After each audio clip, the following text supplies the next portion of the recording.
Ah, yes. Greenland. That's what's leading us today. Everyone's lost their mind. And everyone knows what's happening. The play has already been drawn out. All they're doing now is executing. And people are acting like it's the first time they've ever seen any of it. I'm Tony Katz. The show is Tony Katz Today. Let's begin the radio show. Would you be surprised to learn that the Canadians, Canada strongly opposes tariffs, have strong objection to a deal for Greenland?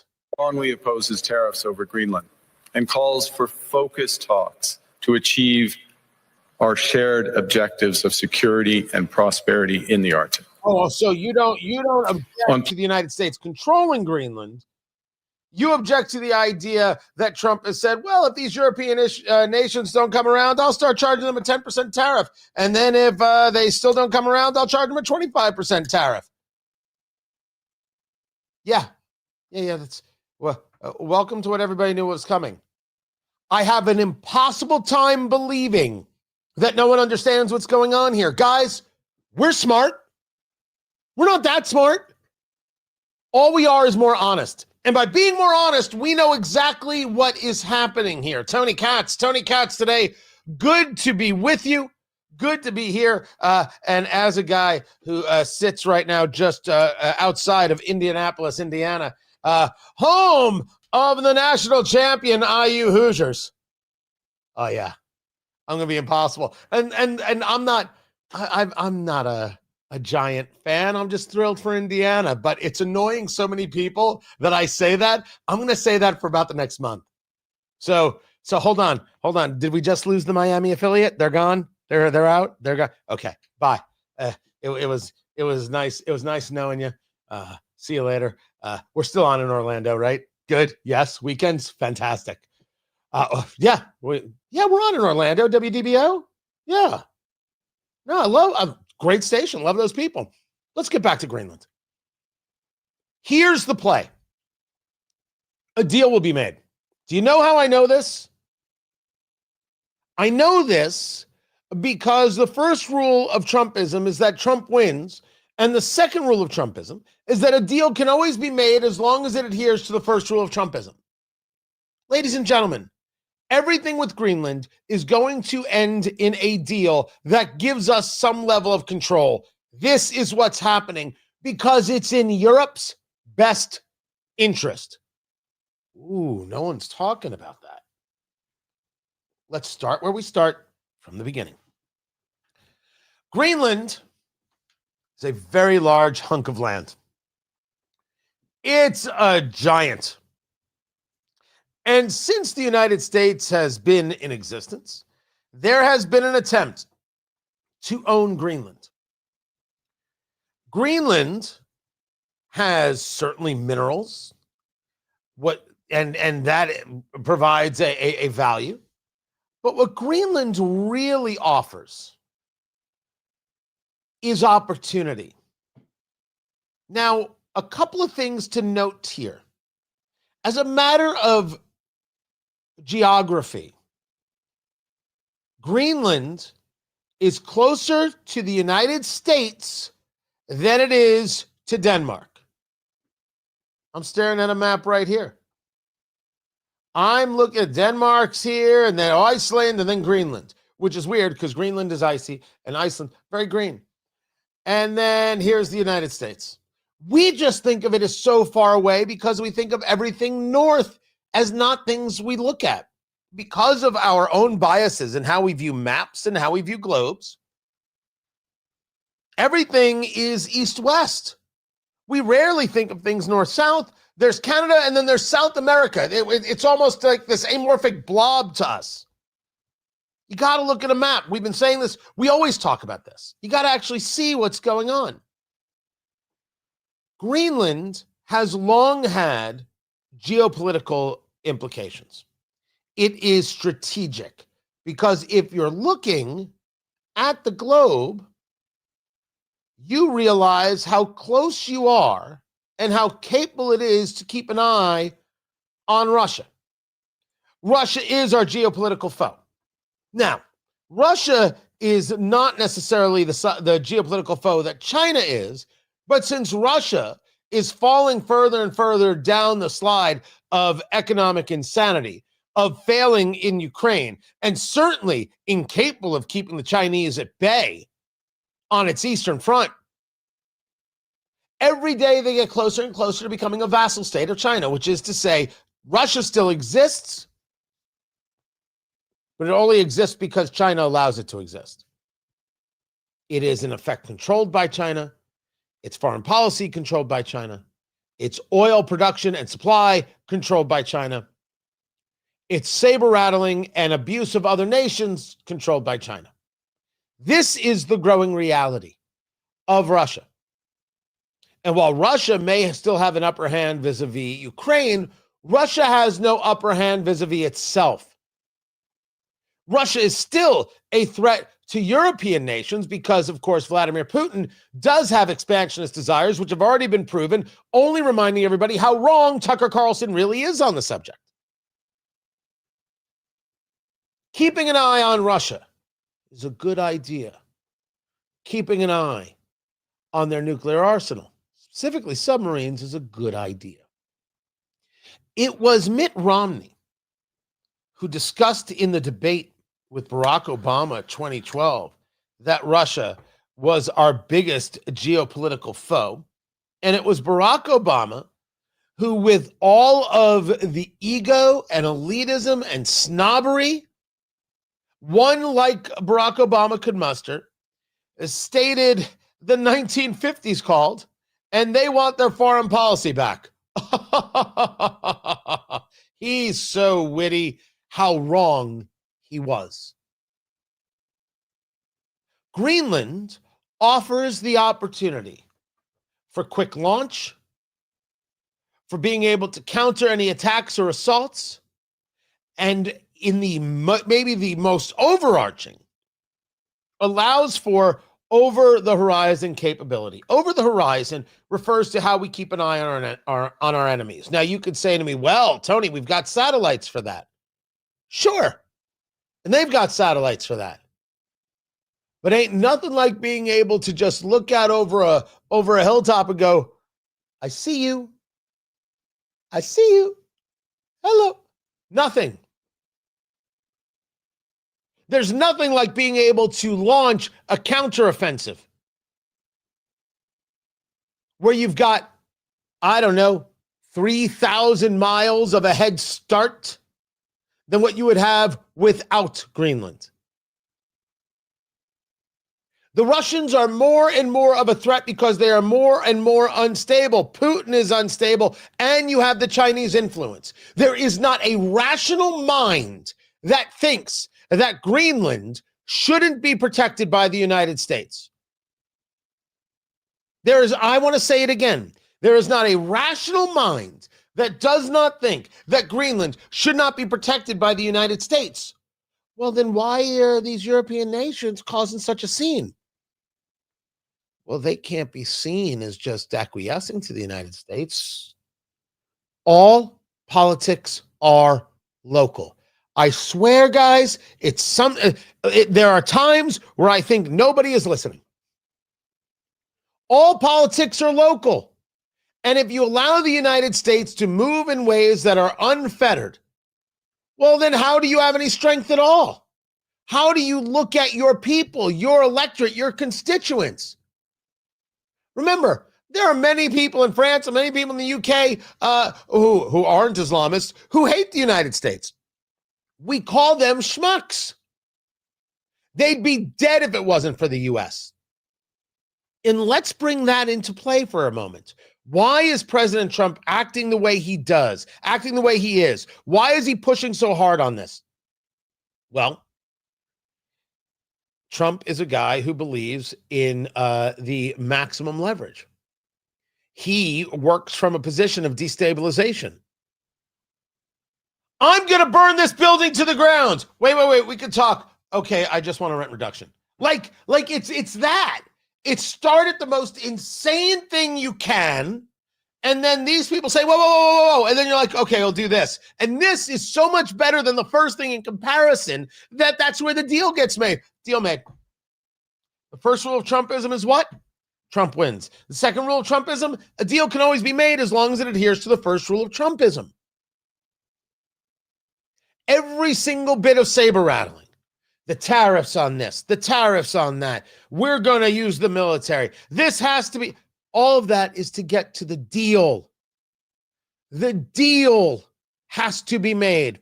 And the Europeans know this, and the deal is in their favor. The deal benefits them because it puts Russia on further notice that they are being watched and they are being kept in check, and they will not be able to advance in the Arctic or anywhere else with impunity. If I'm the Danes, thank goodness. But you didn't just say, hey, make a deal. You called us names. You insulted us. We've got an electorate too. Who do you think you are? What made you think, President Trump, that you could talk to us like that? Are you out of your mind? There is, I don't know if this happened in the European, I think it was in the EU Parliament. There was a Danish member, and he's like, here, let me tell you what I think. Let me put this in words you might understand. Mr. President, off. He said it. And he got admonished on the floor. Of course he said it. Of course. What, you think Trump's the only guy who knows how to talk like this? This guy's got voters. Can we all act like we're adults now? How dare he say that to the president of the United States? He doesn't know. All politics are local. I don't care how MAGA you are. Sit down. It's the most normal thing in the world. Because everybody knows what's going to happen next. Greenland cannot fall into the hands of China or its vassal state, Russia. Greenland cannot be allowed to be in the hands of China and Russia. In conversations that happen outside of the public square where the voter is not consulted, every single European leader would agree that Greenland cannot be in the hands of China and Russia. Simply can't happen. It's simply an untenable situation. So President Trump has decided to make this job number one, because for the United States,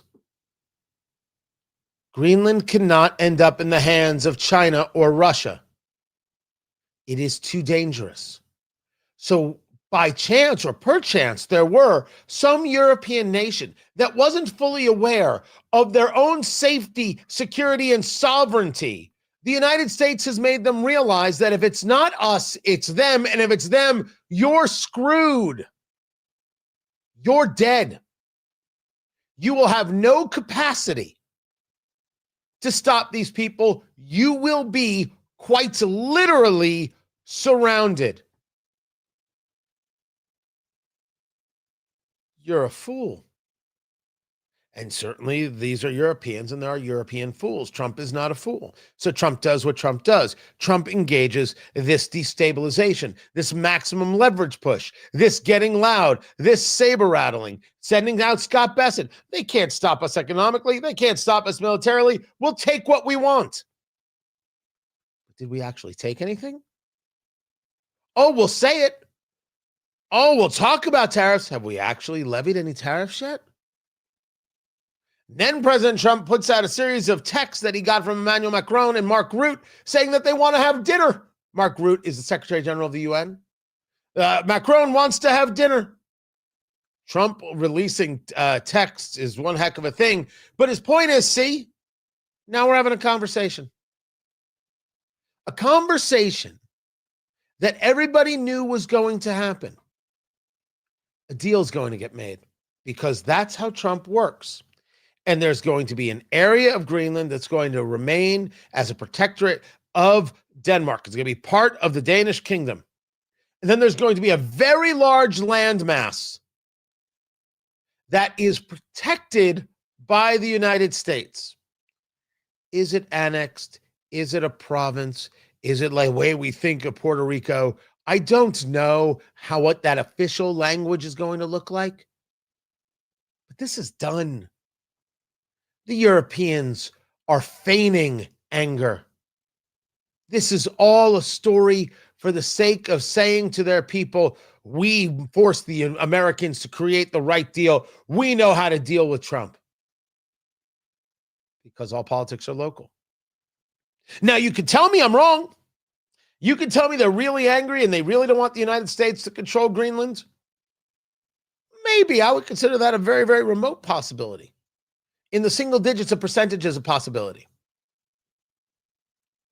This is written on the wind. The deal will be made. And there will be parts of Greenland that will be under our protection, which is better for the world. And yet there are some in the world too stupid to know it. I'm Tony Katz, and this is Tony Katz Today.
Lots of comments right there. Here's one. Trump is crazy and needs to be removed. Counter argument, you're wrong. Then there is this comment, no deal, blank America. No. And then there is this, Greenland already told Trump to blank off. You're right. Someone tried to make a deal, and then the person said blank off, and no one's ever gone back and said, well, what about this? Oh, you're right. You know, sometimes some people don't quite understand what a negotiation is because they've never actually done anything or created anything or made a deal for anything. What a silly, silly thing to say, and how little you know of the world. You are absolutely wrong, except I'm absolutely right. Is he paid propagandist? I don't know, but your mom is. Guys, I'm running through these. I'm getting through them as fast as I can. Anything to avoid the Epstein files. Nicely done bringing up the Epstein files. Good on you. Show the same passion for the release of the files. Who wants to tell him? Who wants to tell Al Dunn about my position on the Epstein files? You want to tell him, Producer Landon? Go ahead. You tell him, producer. I don't think they can hear you, but you tell him.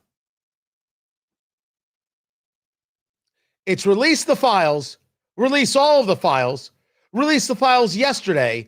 Pam Bondi screwed up when she didn't release the files. Trump actually screwed up when he said the files don't matter. Kitten, I'm on the record. You should know who you're talking to. Thank you. Help me out here. Is my mom in the Epstein files? No, she is not. But I heard that your mom likes to do it on top of them. I'm here all day. All right, I think we got through them. I think we got through all the insane commentary.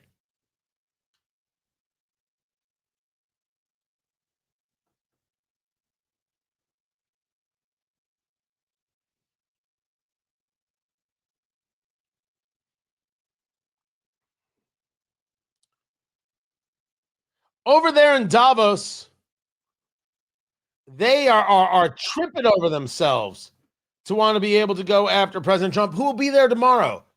So Trump was there to watch the Indiana University Hoosiers defeat the Miami Hurricanes and win a national championship and go 16-0.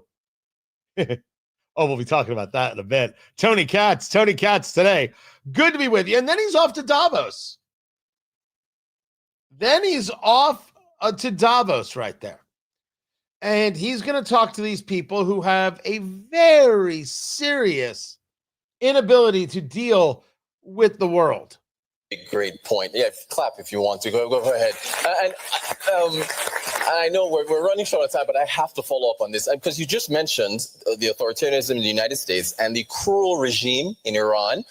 Well, what do you make of Donald Trump threatening strike? He doesn't like Iran, right? So that's one authoritarian figure taking on another regime. And then So here at Davos, the pseudo-intellectuals refer to Trump as a, what do you call him, a despot? Donald Trump threatening strike. He doesn't like Iran, right? So that's one authoritarian figure taking on another regime. And then Trump is the authoritarian. Got it. I believe that when Trump is engaged in not being nice to these people, it's fine. I think when Trump engages the idea of trying to be a tough guy, I think it fails. This guy is trying to be a tough guy, and that's how I know it fails. I think it always fails. There's a difference between knowing how Trump is going to handle something versus whether or not Trump is handling something well.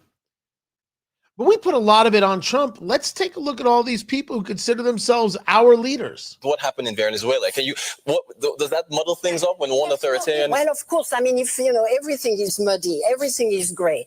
I can fully understand why many of my friends and colleagues from Venezuela have a lot of reluctance to denounce what was an act of aggression against Venezuela, and maybe. Taking out Maduro is now an act of aggression against Venezuela. Not all the people you see cheering for Venezuela. No. This is exactly the backwards of our society. This is quite literally what we're up against. And the reason I share some of it with you, and I will over the next few days, is that we have the world over allowed people to be in places of power and prestige where they are showing every hour, every minute of every hour of every day that they don't like the fact that you have a say, and they don't like the fact that you have a voice, and they don't like the fact that America has a voice, and they don't like America's strength, and they don't like America's success, and they don't like Western civilization. And they are still, after all this time and all its failure, pushing the concepts of one world order, one world government. Anybody who thinks that Venezuela is not better off with Maduro out likes the idea of communists in control. This is Tony Katz today. And it's true. And it's absolutely true. Hold on. What's civilized about the Western world? Okay. That is a joyfully unserious comment. My goodness. The people at Davos are pushing the one world order. The people at Davos believe in one world government. What was his name? Klaus Schwab? That was his desire. This is known. Now, let's not pretend that this isn't something that they wanted, that they want, that every push is towards. What do you think the desire is to end capitalism? The conversations of in the future you'll own nothing and you'll be happier. All of this is about a global society. Every last bit of it. If you want to pretend that's not happening, I mean, you could be ignorant. I can't stop people from being fools. They can be as foolish as they want. But of course, this is happening. and you take a look at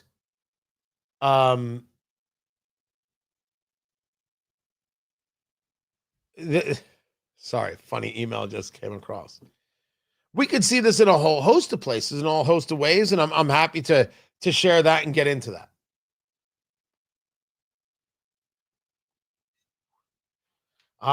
Producer Landon, well done. Well done right there. So I could just play it from here. I wonder if, do I have to share the screen though?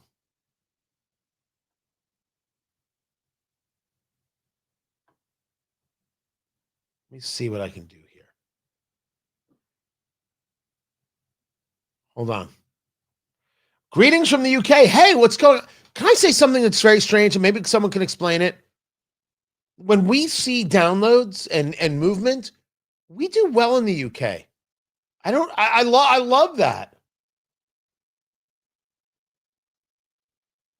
Greetings from the UK. Trump is Putin's, I don't know if I can say that, dream. You know what a compromat is? Compromat. Sorry, if I could only speak. Breaking up NATO and weakening the USA. I have no interest in doing either one of those things, but explain your position. How is Trump better for Putin? Walk me through your math there. I'd love to hear your thoughts. All right, there's that. And then there's this.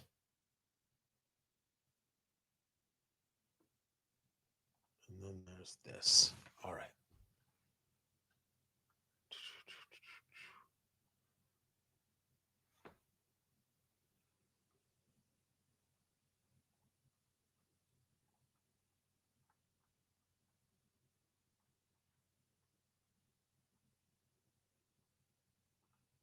Oh, that didn't download. Hold on.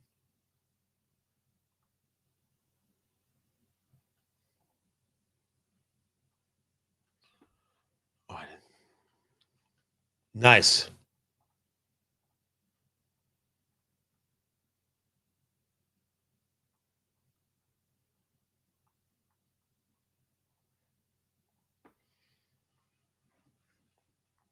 Excellent.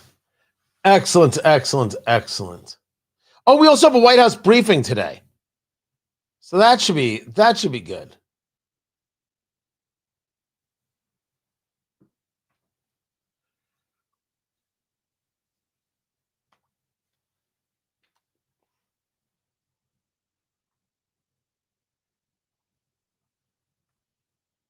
Mendoza ready to take the snap. He takes it. He looks. He throws the football. And he runs it. No, he runs it. And he ties for the end zone. Does he get it in? Touchdown! Fernando Mendoza runs the football and scores. A play that will exist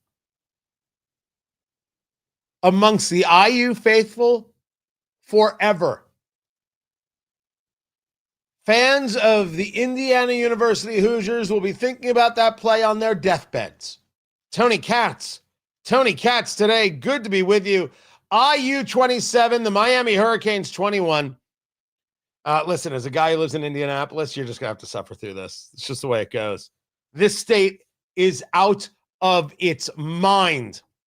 This is the hardest game, one could argue, that they played all year. Sure, you've got the win. They squeaked out against Penn State. You've got the Iowa victory. But Miami came to play. Even Coogan, who is the center for the Hoosiers, was like, holy blank. This defense was nuts. He said that he was very clear. This is the toughest team they've ever played. And it showed, by the way. But 16-0, and to win it on the interception. Here's the snap back. Beck looks, throws it down the field, and it is intercepted by Indiana. Wow, what a play! And it is Jamari Sharp who comes up with a pick, and he runs into the end zone. They're going to call a penalty. Yeah, because Sharp took off his helmet, and that's a no-no. That voice, by the way, Don Fisher, the legendary voice of IU sports. He has been calling basketball and football for producer Landon 9,000 years. Yeah, it's unbelievable. There are some of these people who become part of the fabric of society, and when that guy retires, I don't know when that will be. It might rival this story in terms of popularity, in terms of attention. Here's the snap, and this time they're just going to go down to the ground, and that will do it. And the rags to riches story for Indiana football comes to conclusion, and they are the national champions of 2026. What a football team! Yeah, unbelievable. And I know there will be a parade, because there's always a parade, and it's gonna be nuts, to say the least. It is a fantastic story, and yes, it is huge because of the turnaround. A program that was a losing program for its entire life. What, they only have like 3 winning seasons? No, they had more than that, because they had bowl game appearances. But the idea of winning 10 games in a season, and now they did it twice in a row. They did not lose this year. Incredible stuff. And there's a story here about Coach Curt Cignetti. And I have no expertise on Cignetti, and I have never met the man. I assume I will one day. But I listen to him in press conferences. I listen to him talk about the game. And Cignetti is a story of 2 things. Outrageous preparation in the head. He is sometimes talking about the game that happened, and then what's going to come up next, and what someone did 3 weeks ago, and what someone did 2 months ago.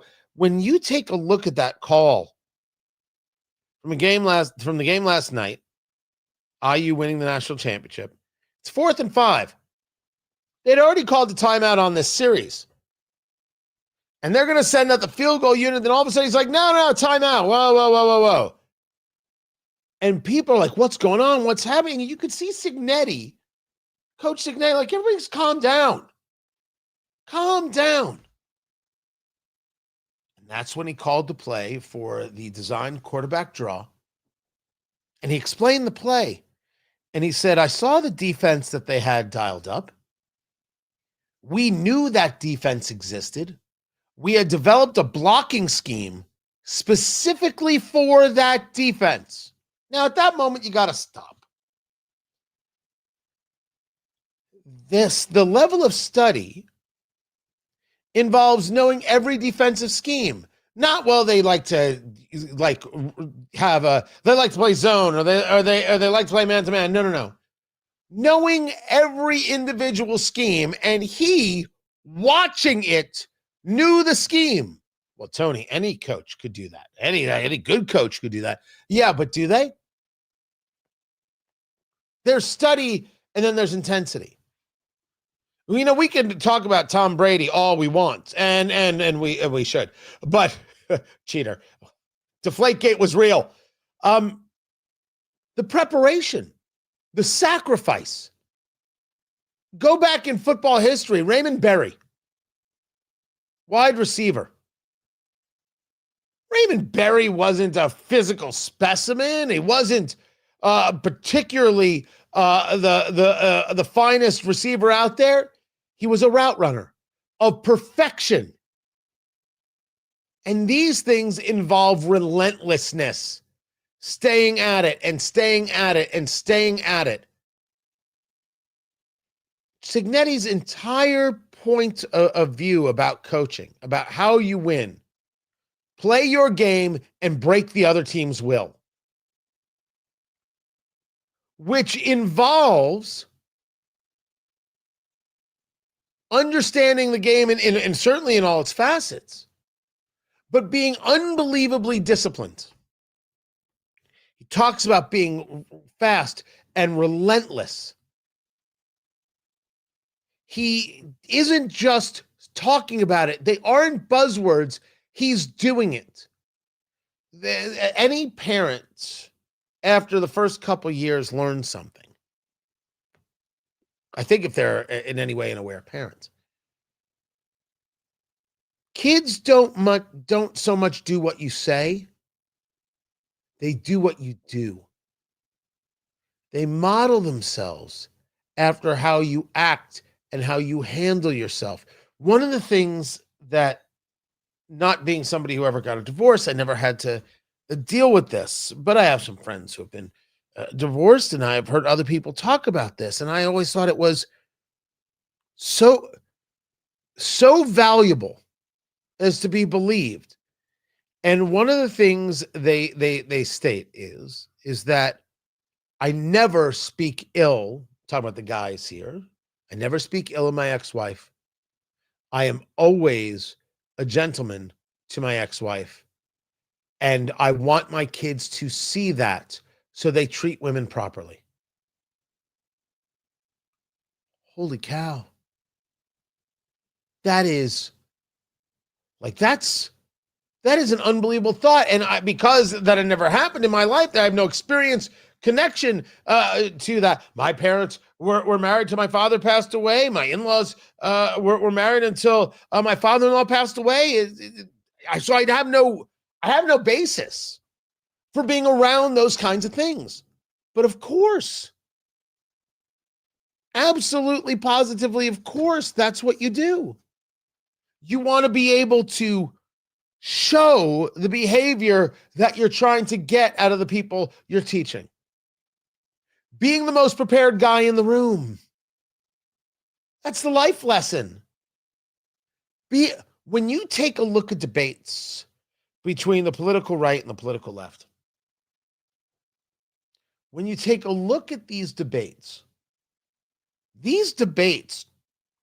are often just radically one-sided, where the left gets eaten alive.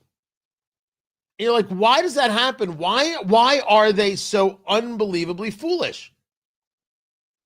Part of the issue is they've never once tried to sharpen the iron. Every day I do a show and people can call in. 833-468-8669, 833 got Tony. They can leave comments as we are live streaming on YouTube. Just go to Tony Katz and subscribe. They can send me an email, tony@tonykatz.com, a tweet at Tony Katz, a post, a comment on Facebook, as if anybody gives a good holy dang about Facebook anymore, Tony Katz Radio. And we engage in these conversations. And you have heard me engage in pushback with friends like Ed Morrissey and friends like Noah Rothman. It's a disagreement in how we go about doing something. I've done this numerous times with all sorts of people. But one of the things that we do is we go into the public square and we say, hey, push back. What's wrong with my opinion? Because we're trying to make our opinion smarter and better. We're trying to learn how to better deal with it. Was anybody more emblematic of this than the late Charlie Kirk? I will sit in a college campus and just say, here's the mic, come at me, bro. The left doesn't do this. The left stays in its very, very cloistered circles. And that's how you end up with a guy by the name of Cameron Kasky going up against Scott Jennings on CNN. Kasky is not famous for being part of the shooting of Marjorie Stoneman Douglas High School, Parkland, and became somebody of note, if you will. And I think I had a back and forth with him on social media once, but he was still not 18. I wasn't gonna do that. Maybe he was 18 at the time, because I don't think I would have spoken to somebody who wasn't. And he has now positioned himself as some kind of genius for the left. And where they're talking about the Board of Peace and what's going on in Gaza. And Trump is leading the Board of Peace and how they're going to rebuild Gaza. And if you want on the board, it'll cost you $1 billion. $1 billion, and you're on the board, and you can have a say in what goes on in Gaza. And we'll use that money to rebuild Gaza. And then there won't be wars anymore because we'll get rid of the terrorists and Hamas will be gone and the weapons will be gone and that'll be it. And we'll flood the tunnels. It'll be fine. And Kasky gets up there with Scott Jennings, who's a real professional, and wants to make this claim of, well, you know what the problem is. You know, it sounds like it should be in the top 10 choices is a Palestinian person, which does not appear on this peace board. And that's how we know that Donald Trump's alleged ceasefire, which the state of Israel has violated countless times, by the way, is just a facade. And you're going to let the aggressors in this war onto the peace board? I don't think so. Who are the aggressors in this war? Hamas, the Palestinians, Hamas that invaded Israel, that raped, murdered, kidnapped, and tortured the Israelis. That are you took claiming right hostages, now that the state of Israel has never committed rape, torture, or murder against innocent Palestinians? He has never once asked himself whether those who started the war should be able to have a say in what happens after the war. He only knows how to go after Israel. He's never once confronted the reality that Scott Jennings just put right in front of him so easily. Because you must go out there and push your ideas. You must go out there and hear the feedback. You must learn. You have to be prepared. You have to have thought about what the others are going to say and how you're going to deal with it. Cignetti is a guy who plays it out and lives it and does it by example. Great win for the Hoosiers. This is Tony Katz today.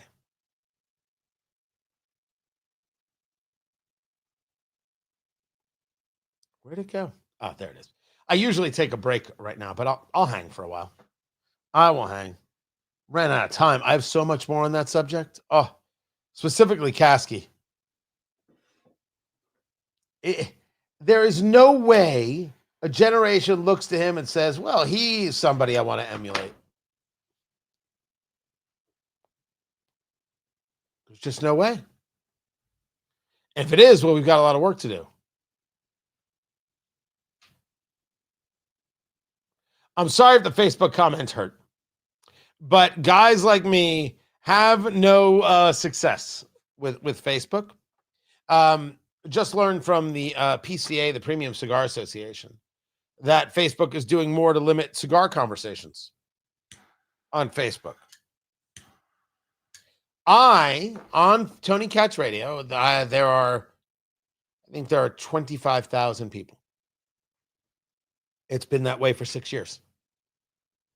Every place else I've grown, not Facebook. Of course it's throttled. It just is. Zuckerberg may not be aware of it. He may not even like it, but people do this. Someone had clicked a button, done a thing, and now it's done. They wouldn't even know where that button is these days. Meaning no one is thinking of, okay, how do I clean that up?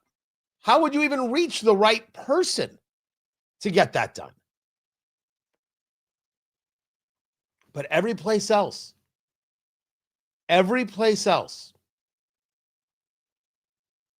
is growing left and right.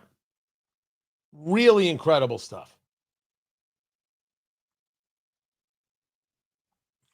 Hold on a second.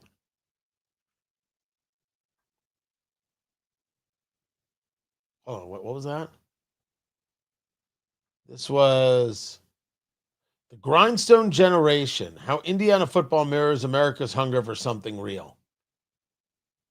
A guy by the name of Bruce sent this to me. I don't think that's wrong. People want to be connected to something and they want standards and they want to be held to account. And now that I believe wholeheartedly. They 10,000% want to be held to account. They want to know that there are consequences. They want to know that there's something worth being a part of. They want to be connected. Absolutely. On that, I wholeheartedly agree. So let me, what are we into next? Because I know we've got the briefing coming up, which I think is going to be a showstopper. Oh, wait, is the briefing on? No, it's tomorrow. Nope, the briefing is there. Oh, is Trump going to? Oh, Trump's joining the briefing. Oh, look at that. Oh, it's going to be a day. It's going to be a day. Trump is joining the briefing.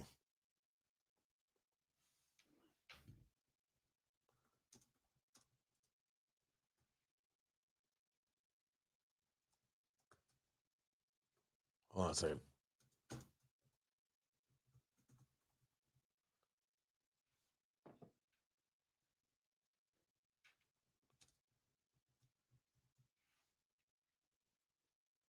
There we go.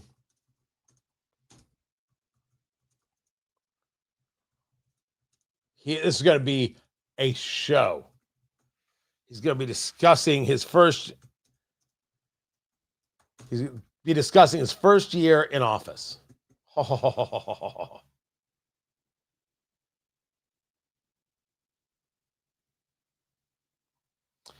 and I think that Harry Enton has it totally wrong here. Totally wrong. I will share that coming up.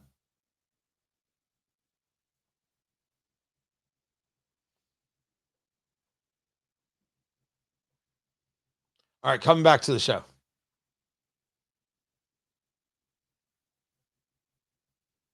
Daryl, what's a waste of time? Daryl thinks something is a waste of time, and you think Trump is above the law. That's all talking point. You got to come with something stronger in order for us to engage a conversation, man.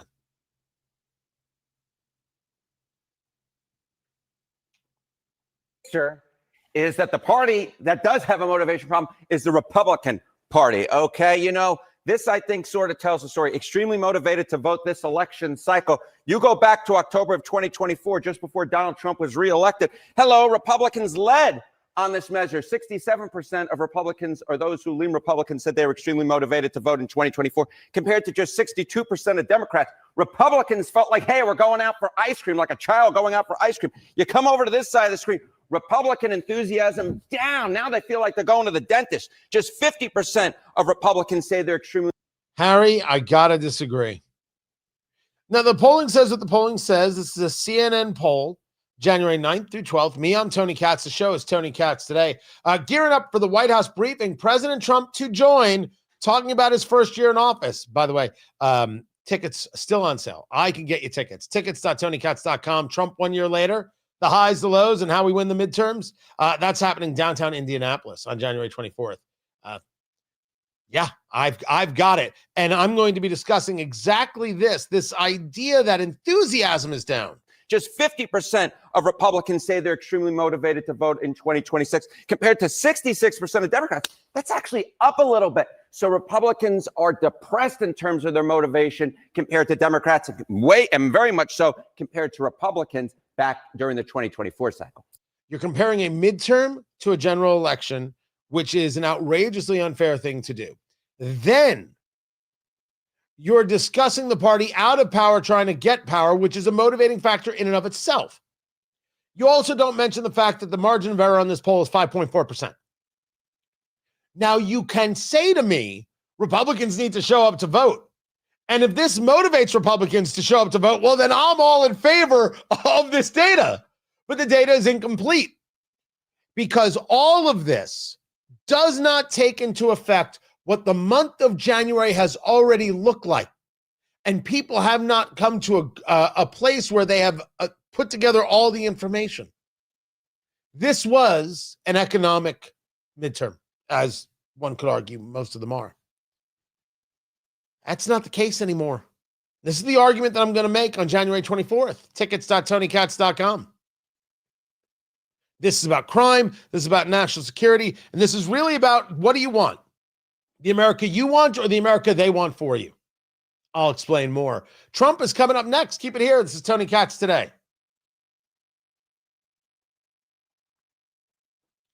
Oh, okay. I was asking this guy to when you say Trump is above the law, what are you referring to? And then he gives me love stealing Greenland. Okay, you have nothing to offer. I don't know what to tell you. The only thing that hasn't happened is a stealing of Greenland. A lot of talk, no stealing. If someone gets paid, is that stealing? That you don't like the deal? Honestly, who cares if you like the deal? If they like the deal, that's that. I think, Daryl, one of the things that we should accept is that you do not know what's best for us. Trump was elected. Congress was elected. The desire to purchase or engage with Greenland goes back years. Does it go back to Johnson or Andrew Jackson as president? You can talk about this with FDR and Truman. This has gone on for years. Trump is just increasing the pressure to try and get a deal done, which clearly is at least working, that it's creating conversations. I think a deal is going to happen because I think the Europeans, as I explained earlier, you may have missed this, want the deal. And hold on, I'm getting called names now. No. Denmark, is Denmark in a recession? Well, you could argue that about the whole of Europe, for sure. And so it's an interesting point that you're trying to make here, M-Dog, that if Denmark is having a financial issue, it could help Trump's bargaining position. I believe it is different. I believe that this is about making sure that Europe as a whole feels taken care of and satiated. The French, the UK, these others, they have to feel and be able to bring back to their people that we made sure that a proper deal was made to provide the best for Greenland and the best for Denmark and the best for the people of Greenland and Denmark. And of course, we Europeans. I am convinced that's all this is. Just saving face. Because the deal's going to get done. And I argue that the Europeans actually want the deal done. They know that they don't want this to fall in the hands of the Chinese or the Russians on the behest of the Chinese.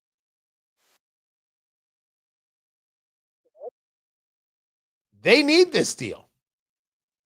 They want this deal desperately. Desperately.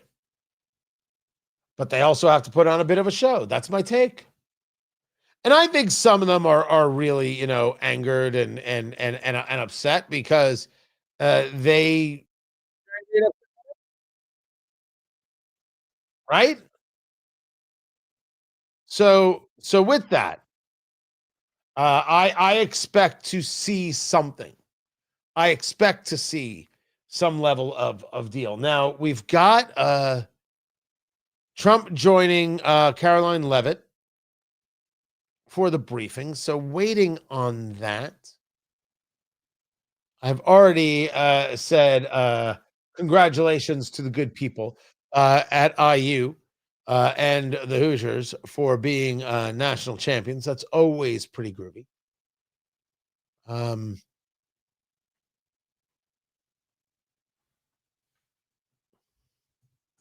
on a second.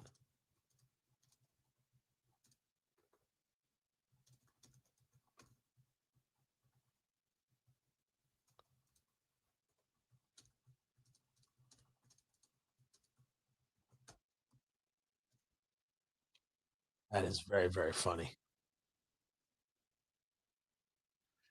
So I've got that, and we've got you. So I want to say hi. Some new video up on the YouTube channel.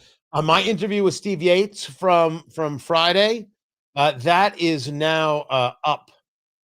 So you can catch that for yourself. I think, did it all get done right? I think it all got done properly. Let me see. Let me double check.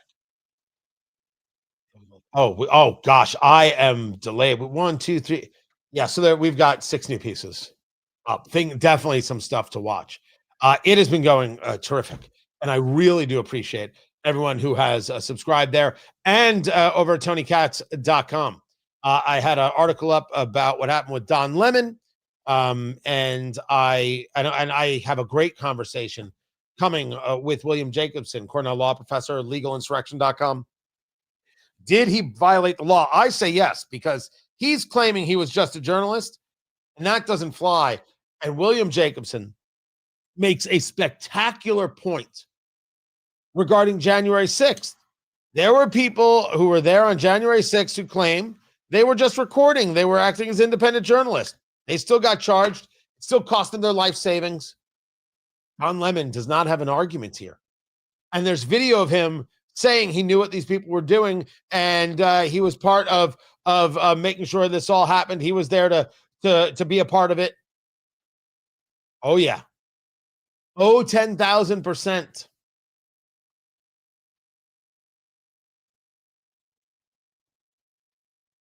So we've got a briefing coming up. I look forward to that. Usually we take the break right here. We didn't take the break right here. Okay, there's the press room. Let me see if I can bring this to you. Right here. Boom. There is the press room. So who's in red? Is that Aisha Hasmi? She covered. Oh, she may also do some covering of the White House. Aisha Hasmi used to be. Well, she's not used to be. She built her career right here in Indianapolis. It's fun to see. Fun to see. Now, is she hosting a show on weekends? Yeah, I'm thrilled for her. Like, if this is what you want and you're able to go get it, my gosh, go get it. That's fantastic, terrific, joyous. Go do the things. When I think of shows like the straight news-based shows, interview, I'm like, nah, not that. I have a hard time saying no to the money. And I just question, do you have to use the same template as everybody else? Me, talk show. So she did. Yeah, she does. I didn't know she was part of the Big Show. She had her own show. I couldn't remember which one that was, but thrilled for her. Just so cool. Good on her. Late night, still the more casual presentation, but in-depth debate and philosophy. That's always where I'm at. Always. That's the stuff. That's the good stuff. Right there. So this is coming back. Trump has a tendency to be late. I think that's it. All right. Make people wait.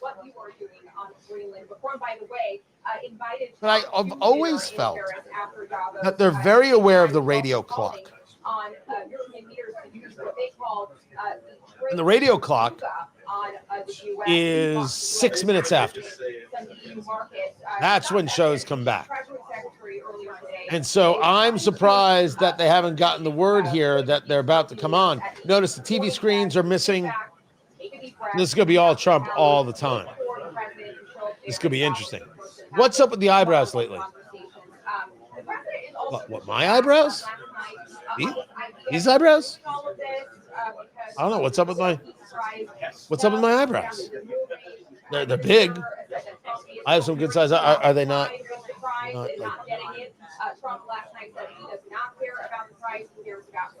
You tell me.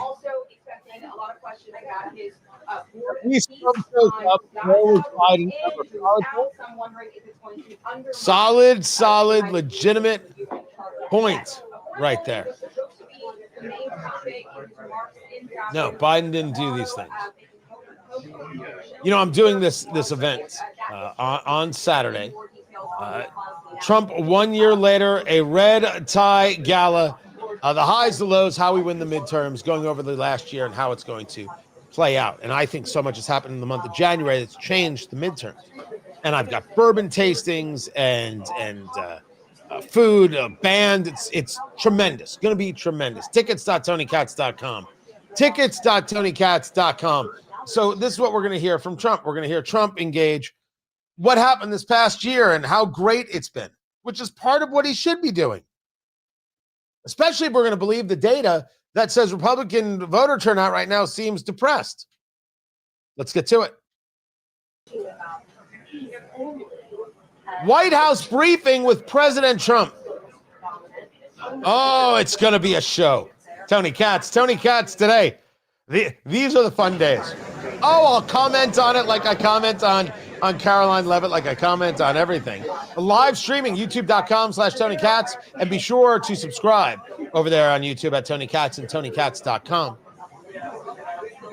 We were sharing a piece from Harry Enton, who does the numbers over at CNN. I think he's very good at his job, by the way. Him and Kornacki over at NBC. Say anything you want about those organizations. I think those guys do a very good job. There is solid information coming out, and we can discuss whether we agree or disagree with it. I don't think they're engaged in the bias. I think they're engaged in the sharing, and they do dig a little deeper. I like them both. But it was data that shows that in the midterms, only 50% of Republicans are excited about the election, coming out to vote, as opposed to 64% in the 2024 election. And I said, well, first things first. You've got the difference between a presidential election and a midterm, and so that's not a proper engagement, right? A proper comparison. Then you have the party out of power, which is looking to gain power, which by nature creates more excitement.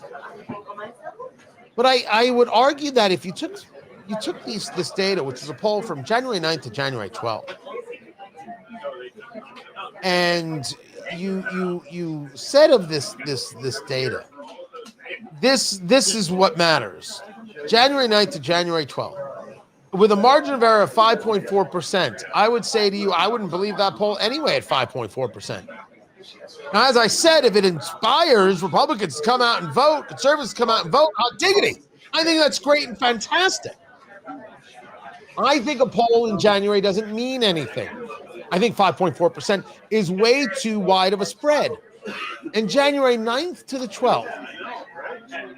So the people who are on the 9th don't know what happened on the 10th. The 10th don't know what happened on the 11th, etc. And a lot of news has come out.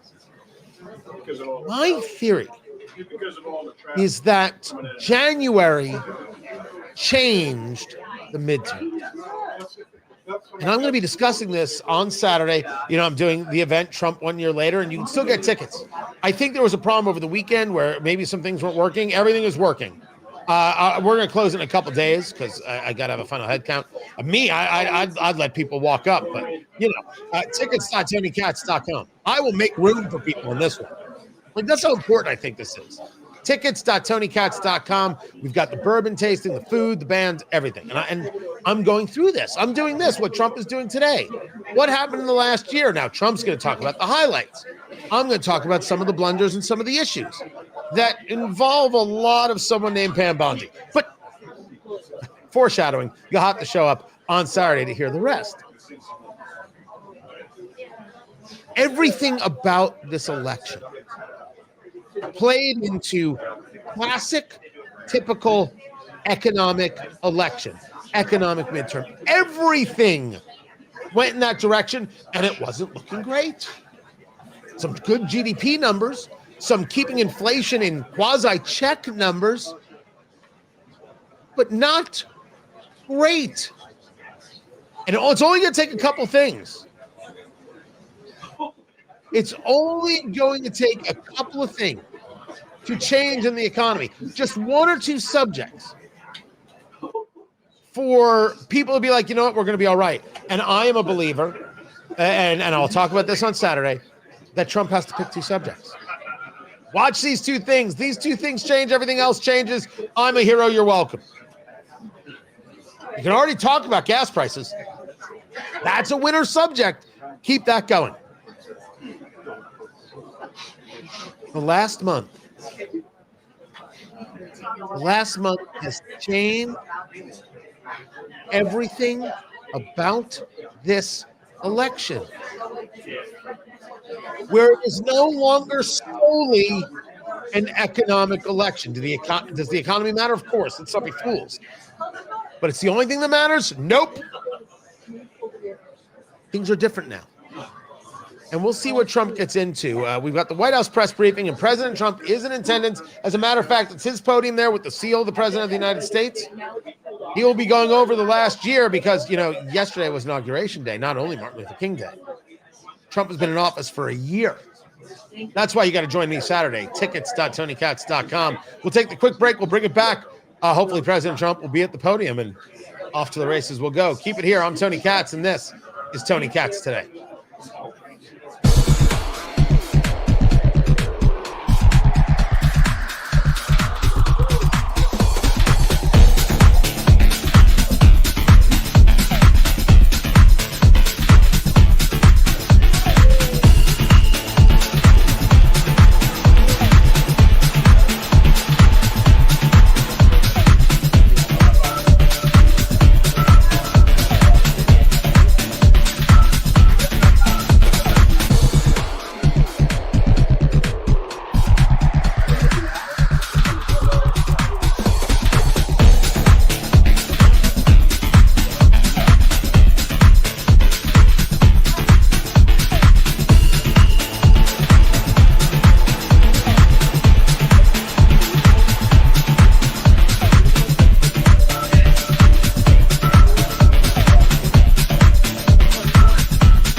Welcome back, everybody. Tony Katz Today. So some staffers just handed out some packets to the press corps that is there waiting on President Trump. So this should be momentarily happening. Someone asked if this was what I was smoking was a custom smoke. First of all, I don't did Rush smoke custom cigars made for him? May have. I have been back and forth on doing a cigar of my own, and I decided in the fall of 25, yeah, I'm doing it. What I haven't found is the people to do it with yet. I haven't found the group, the blend, etc. to do this. I have a specific desire and a specific want. I am not interested. It would be a fascinating thing to think that I could turn, really create a brand that was nationwide and sell it, right? That involves a level of work and consistency that I've got radio and I've got other things, and I don't know if I have the time to do that properly. But I do have the time to do a limited release in the Midwest, and visit cigar lounges here and really talk about a story if I can find the blend that works. When people go out there and they build, they like, I put my name on a bourbon. You could do barrel picks and things like that. I have a barrel pick coming out very, very soon here in Indiana. Spectacular.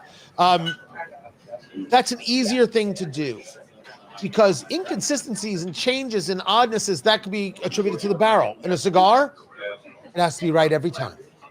So it takes much more focus, dollars, time, etc. So I got to find the right group to do it with. Meanwhile, we're back to the show. Let's bring it up.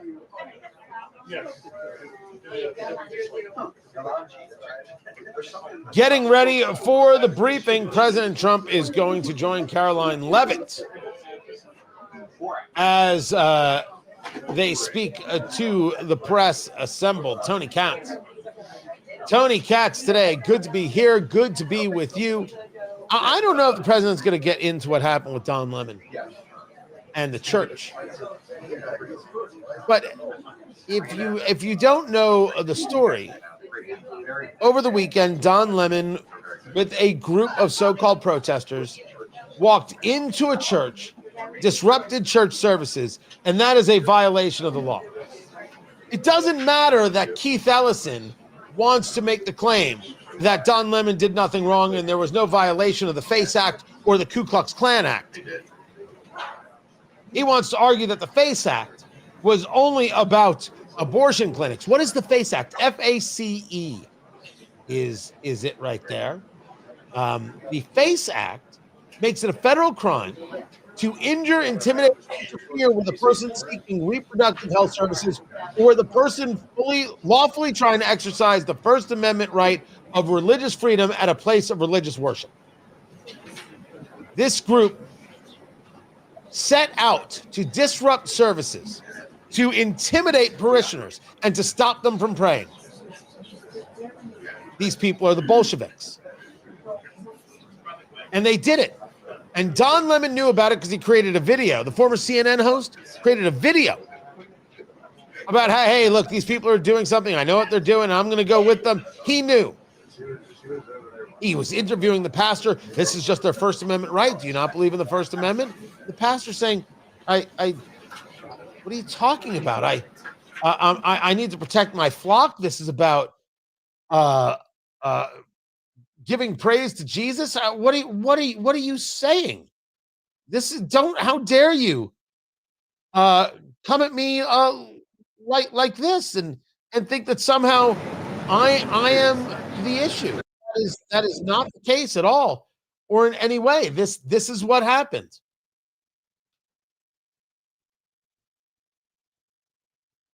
I mean, this is unacceptable. It's shameful.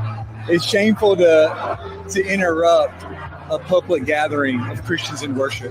So, but there were folks who I have to take care of my flock. But listen, we live in there's a constitution in the First Amendment to freedom of speech and freedom to assemble and protest. We're here to worship. We're here to worship Jesus because that's the hope of these cities. That's the hope of the world is Jesus Christ. I want to be very respectful. Please don't push me though. We're here to worship Jesus. Yeah. Don Lemon thinks he's very respectful. Engage the crowd to disrupt services, to intimidate. There's literally people screaming at children, and then has the audacity to say, it's just the First Amendment right, and don't push me.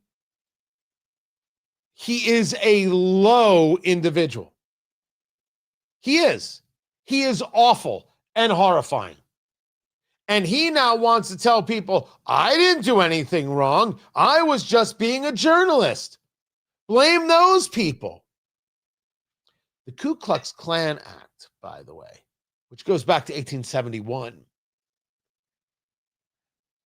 passed by Congress, enforcing the 14th Amendment, which would protect civil rights, the right to vote, hold office, serve on juries, and receive equal protection under the law. And specifically, Black Americans, former slaves.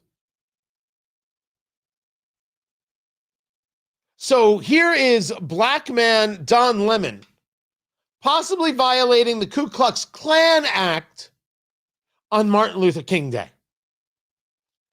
That, kids, is ironic. Nicki Minaj got involved. And you're like, I'm sorry, Tony, did you just say Nicki Minaj? You bet I did. Nicki Minaj got involved, calling Don Lemon an inappropriate term that I am not allowed to use on radio. And you know what? I can't even describe to you what it is she was calling him. But how he has to be thrown in jail and the intimidation of Christians, and it can't stand. And he is now saying, well, you see, the problem is Nicki Minaj should just sit down and shut up. She's not even really black. He said it on TMZ. Because she's supportive of some Trump policies? How many times have we said this, guys? How many times have we engaged this? For the leftist, if you're gay and a conservative, you're not really gay. If you're a woman and conservative, you're not really a woman. If you're black and conservative, you're not really black. How many times have we seen this? We know this to be true. This is how the left thinks. They decide whether or not you're black. In case you're a black conservative listening to the show, which, hey, welcome. Glad you're here. And for all the black liberals listening to the show, hey, welcome. Glad you're here. This is how the left acts. This is how they engage 10,000%. So what did Don Lemon do? Well, they're only upset with me. Nicki Minaj is only coming after me because she's a homophobe. And the right is coming after me because they just can't handle the fact that I'm a black gay man. We don't care. We don't care. I know it bothers you that we don't care. And it bothered you so much that you did this. You ambulance chasing freak. No man does this. Let me say it again. No man does this. Disrupts church services? You don't like what ICE is doing, and the answer is disrupting church services? Why are you letting this happen to your Somali brothers and sisters? Why are you to protect the Latinos? I'm not here to protect anybody who's here illegally. I don't have to. They have to leave. I expect my nation to protect the citizen first. I rank these things. The citizen comes first. Well, they're going into people's homes and they're capturing American citizens and they're sending them to concentration camps. The left has been co-opting the Holocaust for their own political purposes for years. They use the Holocaust as their political crutch. They denigrate the Holocaust by putting it and applying it to everything. They are obscene people. No one's going to a concentration camp. Do you even know what a concentration camp is? As a matter of just sheer definition, that's not happening. But are people who are here illegally being arrested and being detained? Absolutely. Are those conditions great? Maybe not as great as you would like, but there are no showers with Zyklon B. So how about we cut it out? We stop with the nonsense and the absolute denigration of the Holocaust. They're trying to rewrite history by calling everybody we don't like a Nazi and recognize these people are in the country illegally. ICE is doing its job under the law, and it is the left that has engaged the law breaking and engaged the violence. Now we're on it. The violence. The left is violent. They support it. They engage in it. They support it. And they want more of it. Donald Trump is shot. And while members of the House and Senate acted in a very sober-minded way, they had hearings and what the heck happened with the Secret Service, and they looked at Kim Cheadle, who was then the director of the Secret Service, and said, "What's wrong with you? You can't answer basic questions." It was the most bipartisan, rational bit of questioning you've seen in maybe 3 decades. It was incredible. And well, that all went apart because the people that support them said, maybe we'll get him next time. Charlie Kirk was assassinated, and they said he deserved it. And ICE agents get rammed with vehicles and get assaulted and get falsely imprisoned. And the left says they deserve it. And the churches get invaded, get swarmed, the parishioners intimidated, and nobody on the political left of the elected left says then anything other than, well, these ICE agents, I'll tell you what. The left favors the violence. We see this in the polling. They think it's okay to utilize violence to stop speech that you don't like. They're fine with it. They value it. They want more of it. And yes, I'm fully aware, as the chat room is reminding me, that there are plenty of churches that have security forces. Absolutely. I can't get the synagogues to do the same. I have made this argument for years. Your synagogue, your church is a soft target. You must show up armed, buy guns, buy ammo, and get trained. And any rabbi, any priest, any pastor, any faith leader who says no, fire them or find a new faith leader, because they are not interested in the flock surviving. You must be able to protect yourself. They didn't start throwing punches and setting fire to Bibles on this one.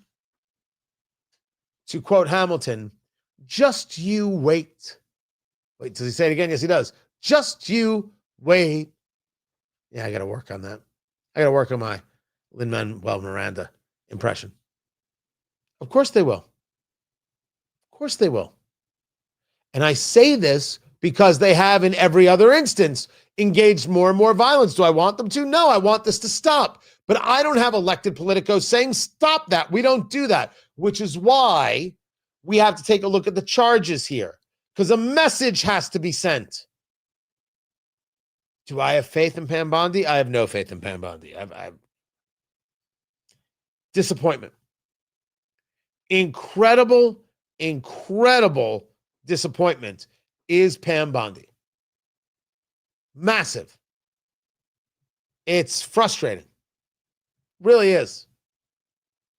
And you say to me, well, charges can't come right away. And you got to give these things times. We have to build the case. We've got a lot of cases, and we're not seeing much of anything. And we want to know when we start seeing something already. Don Lemon knew this was going to happen. Don Lemon was a part of making this happen. Don Lemon should get charged. Of course he should get charged. Goes without question that he should be charged. But the follow-up is, what are we going to do about this now? What's our plan for our church, for our synagogue, for our homes, for our lives? The left has taken in Minneapolis to walking up to people they think are ICE. Prove to us you're not ICE. Say this, say that. They're demanding that people say things, give, I don't know, loyalty oaths, so they don't get attacked. That's where the left is. And I say to you that changes the midterm election. You're going to go after Christians? Now, I want to also make sure we're clear about something. Who is it that said that everything that we're seeing about the anti-Semitism and the going after Jews that's happening by the communists and the left, we understand that it's not about Jews, it's about Christians. Who said that? The correct answer is me. I said that. You did too. We all saw what was coming.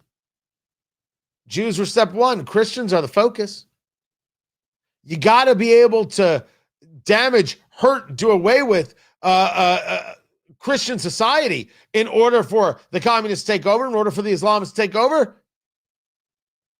That's the goal. Everybody who's rational knows it. So what are you going to do to protect yourself and the ones you love in your place of worship in your home? How are we going to ensure that our government protects those of us who want to engage in our First Amendment rights and worship freely, free from intimidation? You tell me. I'm Tony Katz. So I'm staring at the briefing, which has not started yet. So we'll take the quick break. When it does, I will bring it to you guys. Stay here.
Welcome back. Good to be with you. Now, someone wearing a military uniform just put some documents right there on the podium. So maybe we will see the president soon. Don't forget, Tony, that the World Economic Forum has talked about doing away with Christianity and creating an androgynous society of socialist communist weaklings. Well, I've said one world government or global government. And so people said, oh, they never said that. How dare you? Oh, they absolutely did say that. Now, that's a good question. Why did they pick that particular church? I don't know. Did they think they get the least pushback there? Was it just they picked one out of a hat? Don't have the answer, but it's a good question. Good question.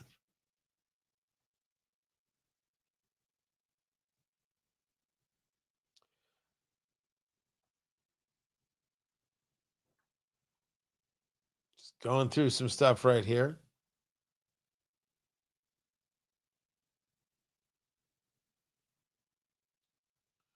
All right, now somebody's else coming out.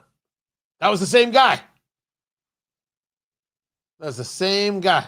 All right, now he's going back in. I'm telling you,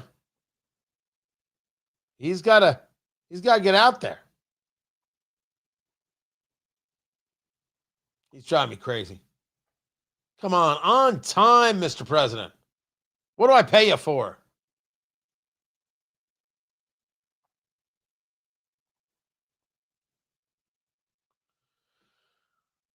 So it's all eyes on the podium where the press has been waiting for more than a half an hour. And honestly, I don't care how long the press waits, but you and I, what are we waiting for?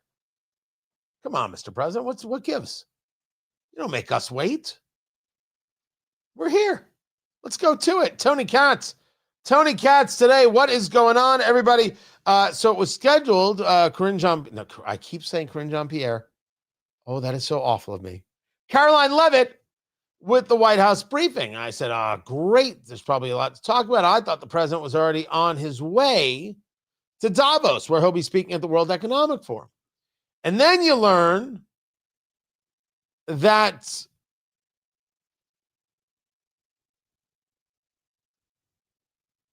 no. It's not just Karoline Leavitt. The president will be speaking. Of course, it's 1 year since he has been in office. I don't know. Did that move quickly, or has this been going on for forever? I guess it depends on the day. And that the president will be speaking. So this was scheduled for 1:00. That's what it was scheduled for. Top of the hour. I should say that was scheduled for top of the hour, and well, he's still not out there. But we did see some movement. Some notes were placed, and maybe that means we will hear from the president very, very soon. There are three more things that we need to get to, and I'm happy to bring them to you. First things first, a mini fridge recall. 300,000 mini fridges have been added to a recall from a group called Curtis International. This is a part of a recall of Frigidaire brand mini fridges. This goes back to July of 2024, making the total 960,000 because they could just catch fire. Internal electronic components potentially short-circuiting, igniting plastic housing, causing possible burn and fire hazards. So if you have one, you need to be aware, and you need to be keeping an eye and maybe not having that happen. Then, not plugging it in. Then there is the story of Congressman Eric Swalwell. Congressman Eric Swalwell, who is a pseudo tough guy. He is a punk, and Democrats have now taken to this thing of pretending they're tough and cursing when they can and blank you and, you know, I could do this and I ain't afraid of him. Swalwell is running for governor of California, except Swalwell doesn't own a home in California. California law is very, very clear. You must live in the state. This is Article 5, Section 2 of the California Constitution.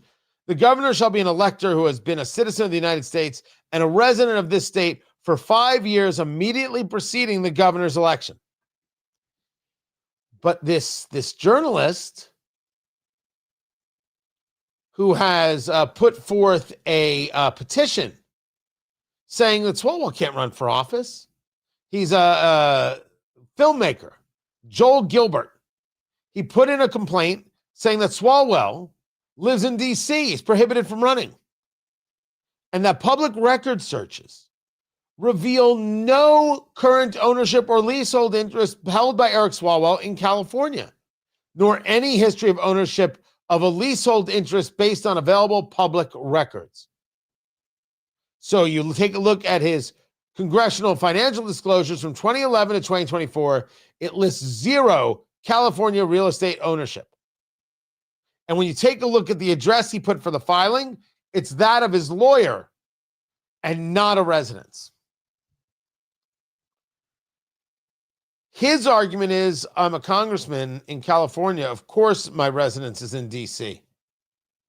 Now, when it comes to Congress, you do not have to live in the district you represent. The state, the state, I believe you do, but not the district. You don't have to live in the district to represent that district. It's a weird little quirk. Governor seems to be a wholly different thing. You got to live there. And you're only living there if you own property or you can show a lease. Was he not even renting a place? This, by the way, will put an end to Evan Bayh's run for Senate. He was a senator. He was a former governor of Indiana. And then he was running for Senate again. And he was running against current Senator Todd Young. And lo and behold, he doesn't live here. And people would go to the address that he had on file, and neighbors would come out and talk to reporters and be like, I don't know anybody lived there. Saying a senator lives there? I've never seen him. I didn't know he lived there. Really, really bad stuff. Super bad stuff. I absolutely would be thrilled, overjoyed to see that Swalwell couldn't run for governor. That would be fantastic. The pompous, the ego, the hate, the smarmy, the smugness. Oh, he's perfect for California. But it'd be great to see him thwarted by, the law. And then there's this third thing I wanted to get to. We know that the idea of buying a car has now led to an acceptance of a car payment of $1,000 a month. This is now a standard thing. $1,000 a month. That's amazing. And I don't know how people do it. I don't know why they do it. Buy used. Buy used. You can afford $1,000 a month? At what interest rate? What are auto rates right now? Here, let's see. This is, I'll use Navy Federal Credit Union's auto rates. I'm not angry with you, Navy Federal Credit Union. You should actually be a sponsor of this show. If you are getting a used car and you do a loan from 12 to 36 months, 4.79%. 37 to 60 months, 5.29%, so 5-year. You do up to a 6-year, 5.39%. And that's used. If you're buying new, you're at 4.5 or 6.49, or if you extend it out even further to those 7-8-year loans, 7.39. Now that's down a little bit. That is down a little bit from where it was, but still, I'm going to pay that interest? I'm going to waste my money like that? No chance, no shot, no how. And it comes from that in the U.S., this is over there at autoblog.com, car prices on average are $50,000.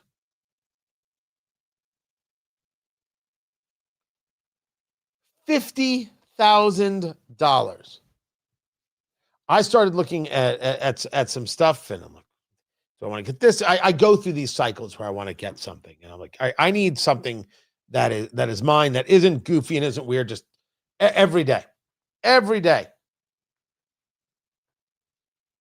I'm here to tell you that if you start looking at a number like $30,000, you know this better than I do, maybe. And you're still dealing with something that's 6 years old. Now, I'm sure if you said, Tony, hey, you could just get a Camry or something like that. Okay, I can appreciate that. What if I don't want that? Prices are astronomical. But the idea of, first of all, spending $50,000 on a car, it's a car. Hey, there are cool things out there if you're a collector, okay? And if you've got the money, fine. If you have the money, you're not hearing me argue. It's people who don't have the money. And then say, oh, I'll just have a payment. Everybody's got $1,000 a month payment. No, that's crazy. Stop. Do not impress people.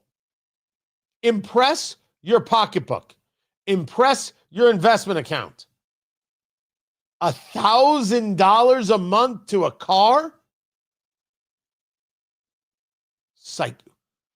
Psychopaths. But cars cost $50,000. So what's happening?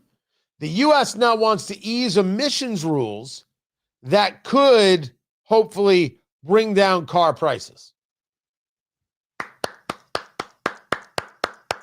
Seriously, Producer Landon, nothing?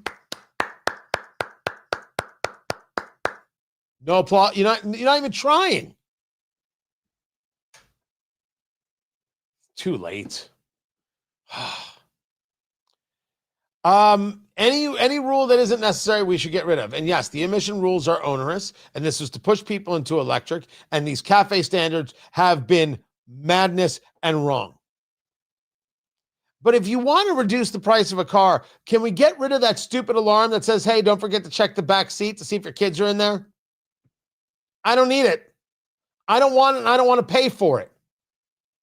I don't want. Can you get rid of the thing, which I believe we're getting rid of, that I have to press in order to prevent the auto stop thing from happening? I get to a red light, I stop, and the car all of a sudden stops running to save me gas. No thanks.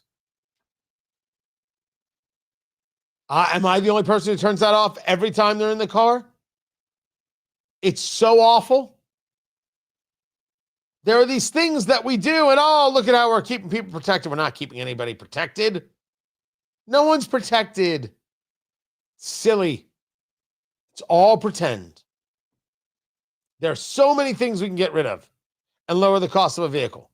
And I don't mind if we engage easing some of the insane emission standards that we put forward under the guise of we're doing ourselves a great service. $50,000, which means people are spending more, and $1,000 payments. That is not economically sound. I know, don't take economic advice from me. No. Don't take your financial advice from me. You got to have your own financial planner. You got to do your thing. That's nuts. Crazed. Those are three more things. This is Tony Katz today.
Welcome back, Tony Katz. Good to be with you.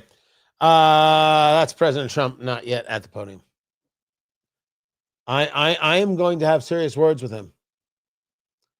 There's going to be a row.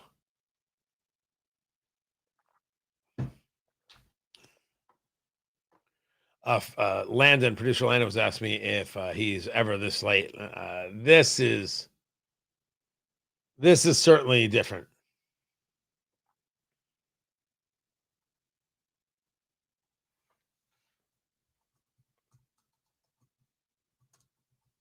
Oh, there he is. There he is. Look at the guy.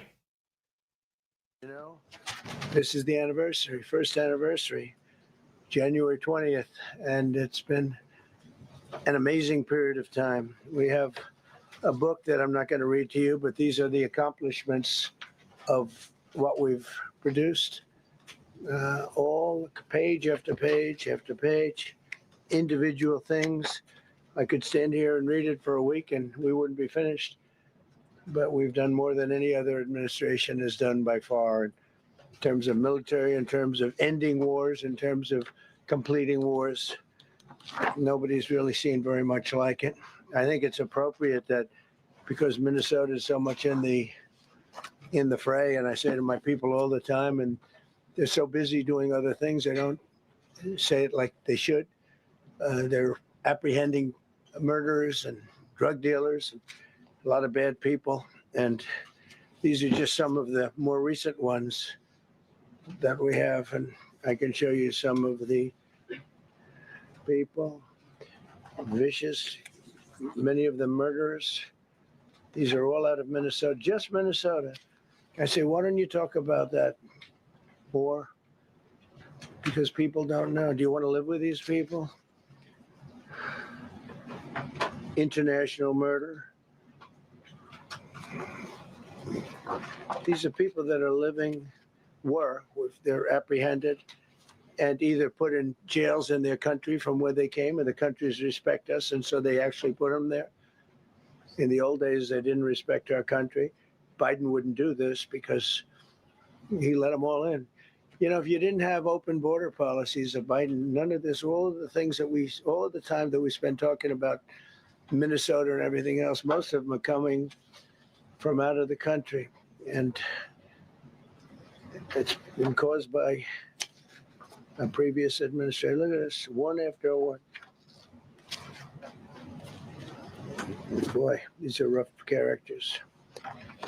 These are all criminal, illegal aliens that, in many cases, they're murderers, they're drug lords, drug dealers. They're the mentally insane. There's some of them who are brutal killers. They're mentally insane. They're killers, but they're insane. These are just in Minnesota, California. It's worse. In other states, it's worse.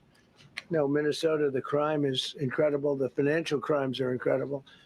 And the problem is because of the agitators and insurrectionists, whatever you want, troublemakers, but they're paid agitators and insurrectionists.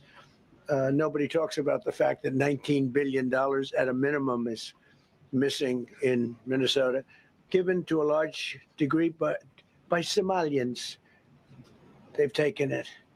Somalians. So the president of the United States is taken to the podium, going over his first year, and he's going right at Minnesota. Tony Katz.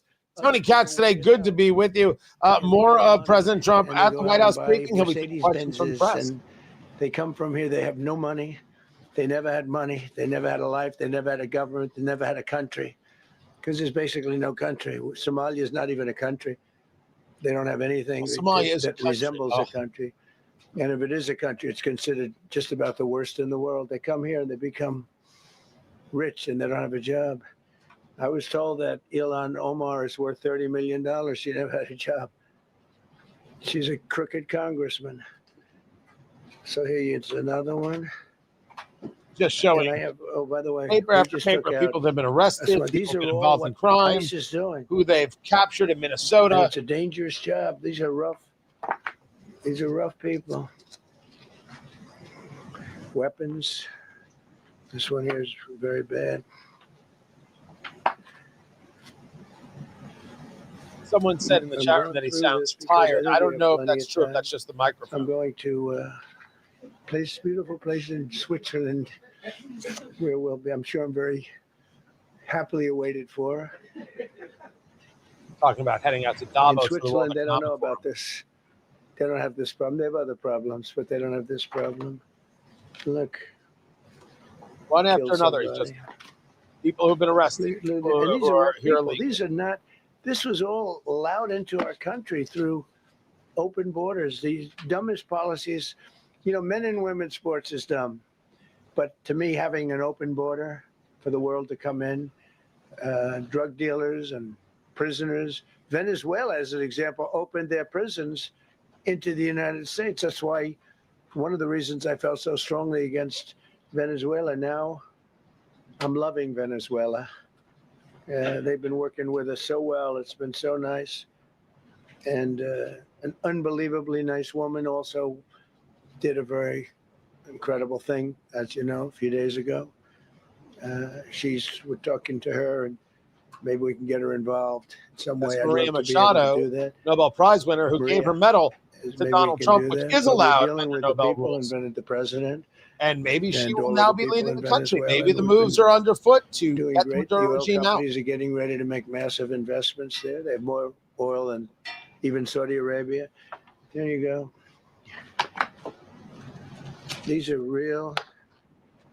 These are rough ones. This is all Minnesota. Every I'm one assuming of he's going to take a them. lot This of is one questions, state and I will bring it to out you. of many. Keep it here. This is Tony Katz And today. these people are, let's see. Guys, my plan is sleeping Yeah, right these here. are all I'm so far I'm riding with it. people that came That's from the guard will outside come. of the country. They were That's it. allowed in by Sleepy Joe Biden, Crooked Joe Biden, whichever you like. You can call him whatever you like. They're both right. He's sleepy and he's crooked. He was the worst president we've ever had. And we've had some bad ones too. I can tell you, all you have to do is look at trade. You're not getting bored with this, right? I hope you don't. But these are people that you have to see. Strong arm rape, aggravated assault with a weapon, and many other crimes.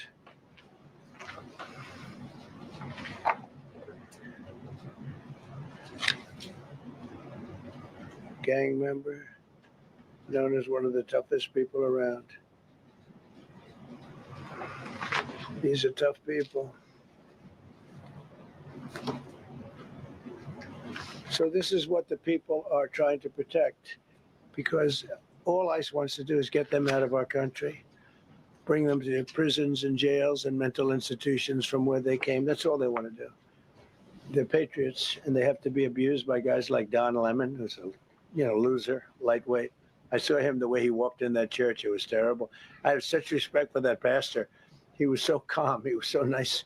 He was just accosted. What they did in that church was horrible yesterday. Trump should go speak at that Look church. at it, 24 convictions. 24 Absolutely. times. Trump should go convicted. speak at that church. They're not charges. These are convictions. So he comes from outside the country. Do you think he's going to be good here?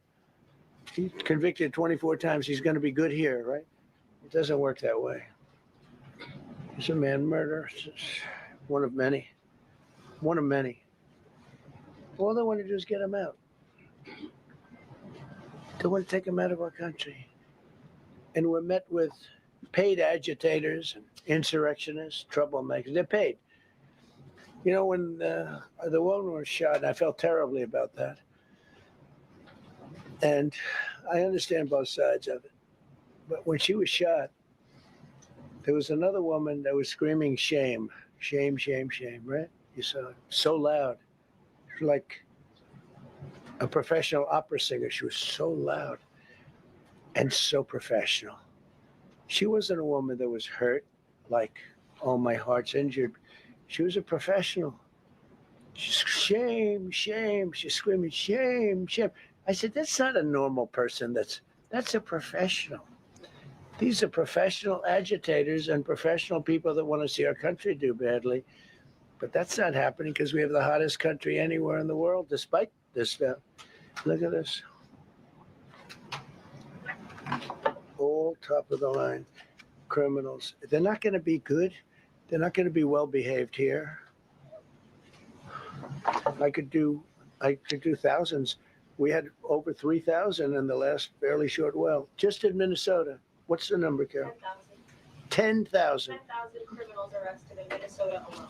10,000 criminals. And these are serious criminals. Now, how can a place with 10,000 criminals, how can you have a state?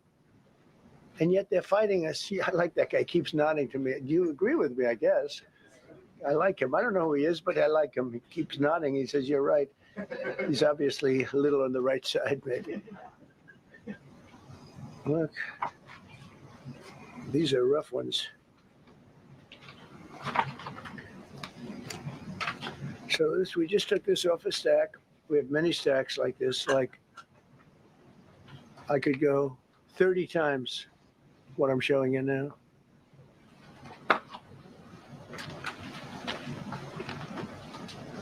Relations with Hezbollah, that's nice. Why do we allow them in our country? He's going on a bender here.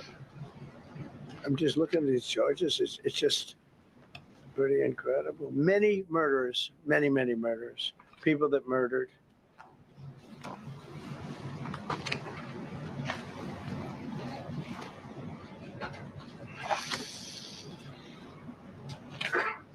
So what ICE does, and Border Patrol is incredible too. I mean, Paul Perez and that group is incredible. Mostly Hispanic, by the way. They're like 60% Hispanic. You know, they talk about Hispanic. They're mostly Hispanic, right?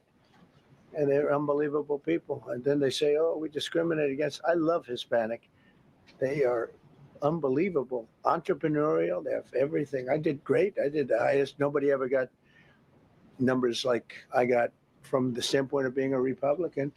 But even if you look at Texas, I won the entire border along Texas, between Texas and Mexico. Never happened before. Nobody. I was going to move on to some other subjects. I often stream right now. We're not going anywhere.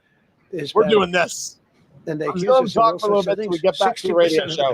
I'll have more to say. They're the best people we have, and they're Hispanic. The Border Patrol is largely Hispanic. ICE is largely Hispanic. They're unbelievable people. I don't know how they can take the abuse. Right there. They're taking rough. They're taking rough people like this, like all of them. We have 10,000 at least. I don't know what to do. I could have done 10,000 of them. You're lucky I only did like 100. And this isn't even the worst of the group. They have murderers. They have some people we can't use their picture for legal reasons, but they're up for murder in their own country. And we jeopardize their case. When we send them back and we coordinate with other countries. A tremendous amount of work. All allowed in here by an open border policy of the worst president in the history of our country. A man that didn't win the election, by the way, it's a rigged election. Everybody knows that now. And by the way, numbers are coming out to show it even more plainly. We caught him. So I just want you to know that it's a terrible thing. Here's the book on accomplishments. And this is something, I'm glad my finger wasn't in that sucker. That could have done some damage, but you know what? I wouldn't have shown the pain. I would have gone back. Boy, did you hear that? That was nasty. It's a clip. But I would not have shown the pain. I would have acted like nothing happened. I agree. He does sound a little nasty. tired, a little soft. I think I think that a little bit of it is. It was my man. How were you? You he's didn't going do it. after I know you these did. things one after another, and it's not invigorating him. I suppose he sounds a little more upbeat right there. Here's the book. These are all little tired things we have. I'm going to read a few of the samples, but look at this. These are all, each line is something that we did. Nobody did that before. And it's big stuff too. Look, we have the hottest country in the world. So I will read you a few. We ended Biden's stagflation. We were in stagflation. That's a disaster. That's far worse than inflation. As you know, he had the biggest inflation in the history of our country. They say 48 years. Pick your choice. but they had the biggest inflation in the history of our country. We have it right down to a normal number now. We're going to get it even a little bit lower. Created super high. What we've done with growth is incredible. We created super high economic growth, and America is booming. It's booming. There are thousands of businesses right now that are being built. Many of the biggest factories in the world are being built right in our country. They're not going to other countries. They're leaving other countries. Fourth quarter GDP is on track to pass perhaps much more than 5% growth, and that's despite the fact that we had a Democrat shutdown. They shut down our country, and we had 5%. Nobody's in this room has ever heard about 5%. I think it could be 20% if we do it right. If we don't, every time we have good numbers, they raise interest rates. People who want to say in the old Trump's days, if you karma had good is numbers, coming. they'd lower interest Sorry. rates, or they wouldn't do anything. It can only Here be they try seen and as kill it. violence. They always try and kill success. Over the last 20, 25 years, that's the way. In the old days, if you had good numbers, the market would go through the roof. Today, if you have good numbers, the market goes down. But by the way, we've had the best stock market in history, the best 401ks in history, and we inherited a mess. The numbers that we inherited were way up, and now we brought them, almost all of them, way down. We brought them way down. I mean, I'm not getting, maybe I have the bad public relations people, but we're not getting it across. We inherited high numbers, and we brought them way down.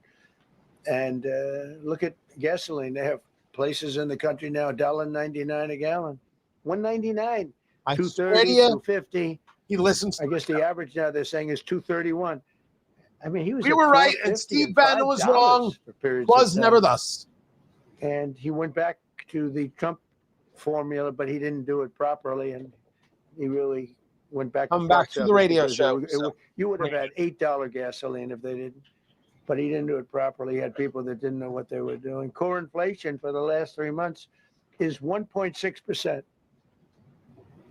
1.6. Their core inflation was so high that nobody could even calculate it. Under Biden, real incomes declined $3,000. Think of that, $3,000. That's a year.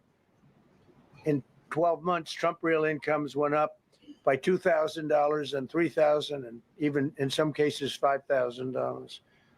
It's a tremendous difference. Stock market has set 52 all-time record highs during the course of the 11 months, because this was done on 11 months. Now we are actually officially 12 months as of today. 52 all-time record highs. That means 401ks did great.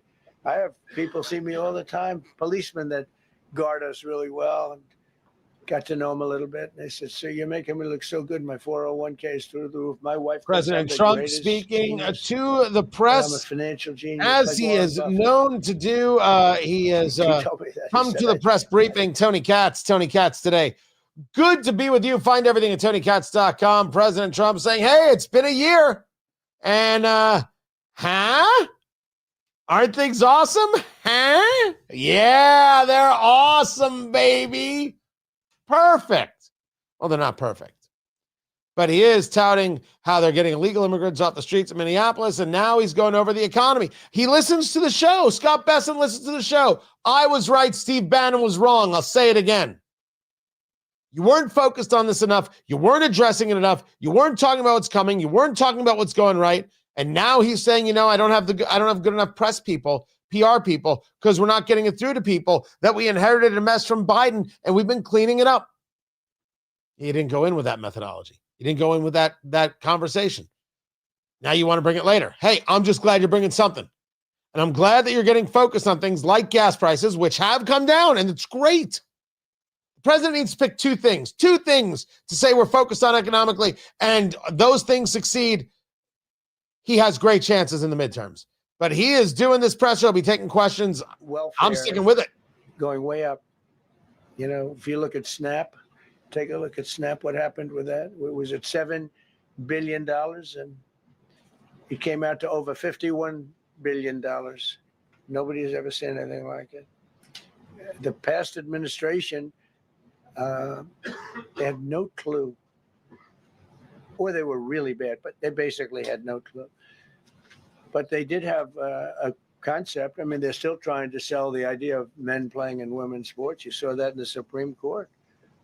I mean, some of those justices were fighting for them, too. They were fighting for them. But you saw that just the other day in the Supreme Court. Men playing in women's sport doesn't work. Secured a record-breaking $18 trillion in commitments for new investments. Apple, NVIDIA, SoftBank, Oracle, TSMC, Johnson & Johnson, Eli Lilly and Company, Micron, AstraZeneca, General Motors, Hyundai, Ford, Honda, GE Aerospace, many, many others. I left a Ford plant a week ago in Michigan that they were going to close 2 years ago, and now they just announced that they're going 24 hours around the clock making cars. Tariffs did it. I don't know what the Supreme Court's going to do. I think to me it reads so plainly. Couldn't be plainer. You're allowed to do a license. Tariff is probably less severe than what a license could be. But think of it. You're allowed to do a license, and then they have a clause at the end, something to the effect, or what is necessary, something to that effect. And what is necessary was tariffs. I don't know where there's a case even there, but we've taken in hundreds of billions of dollars, and if we lose that case, it's possible we're going to have to do the best we can in paying it back. I don't know how that's going to be done very easily without hurting a lot of people. But we're waiting for that case anxiously, and we have tremendous national security because of tariffs and tremendous income. You know, we have, and by the way, no inflation. So everyone said, oh, tariffs will cause inflation. We have no inflation. We have very little inflation. Now, we can agree to disagree about this. He wins the argument that the conversation was the tariffs are going to exacerbate inflation, and it didn't happen. By the way, economists freaked. It didn't happen. And that's real. It has to be noted. It has to be discussed. That's incredible. Incredible. But I'm not with him on his numbers. If inflation was 0.3, that's with food and energy, that's annualized at 3.6. I use the Dr. Matt Will theory of that. If you want to take it out and say it was out food and energy, 0.2, well, that puts us at 2.4. I don't know where he gets the 1.7 number from. I think that's a bit of a massage. The inflation is still there, but it didn't explode like people said it was going to explode. That's a huge one for him.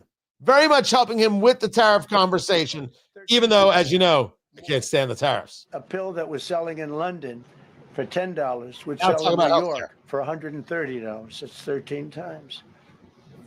More than that even. But we secured most favored nations agreements to slash drug prices by as much as 300, 400, 500, and even 600%, including with Pfizer, AstraZeneca, Eli Lilly, Nova Nordisk, Gilead Sciences, EMD, Serenio, and many others. If you look at some of the prices that are coming down, where a price would come down $1,300 coming down to $87. Think of it. So something that was costing $1,300 is now costing $87. And the fake news doesn't want to write about it. That's why I do this. I don't like to do this, to be honest with you. But I do it because got to get the word out. We signed one big, beautiful bill. I call it the Great Big Beautiful Bill, delivering the largest tax cuts in history. No tax on tips, no tax on Social Security, no tax on overtime. We made interest on car loans tax deductible for U.S.-built automobiles only. So if you buy an automobile built in the United States, we're not doing it for Germany and Canada and different places. We're doing it only if it's built here. We want them to be built here. Now, and I'm going to be getting into this in my event on Saturday. Trump 1 year later, the highs, the lows, how we win the midterms. I mean, I'm going through this whole list. I can't believe he's stealing my act. The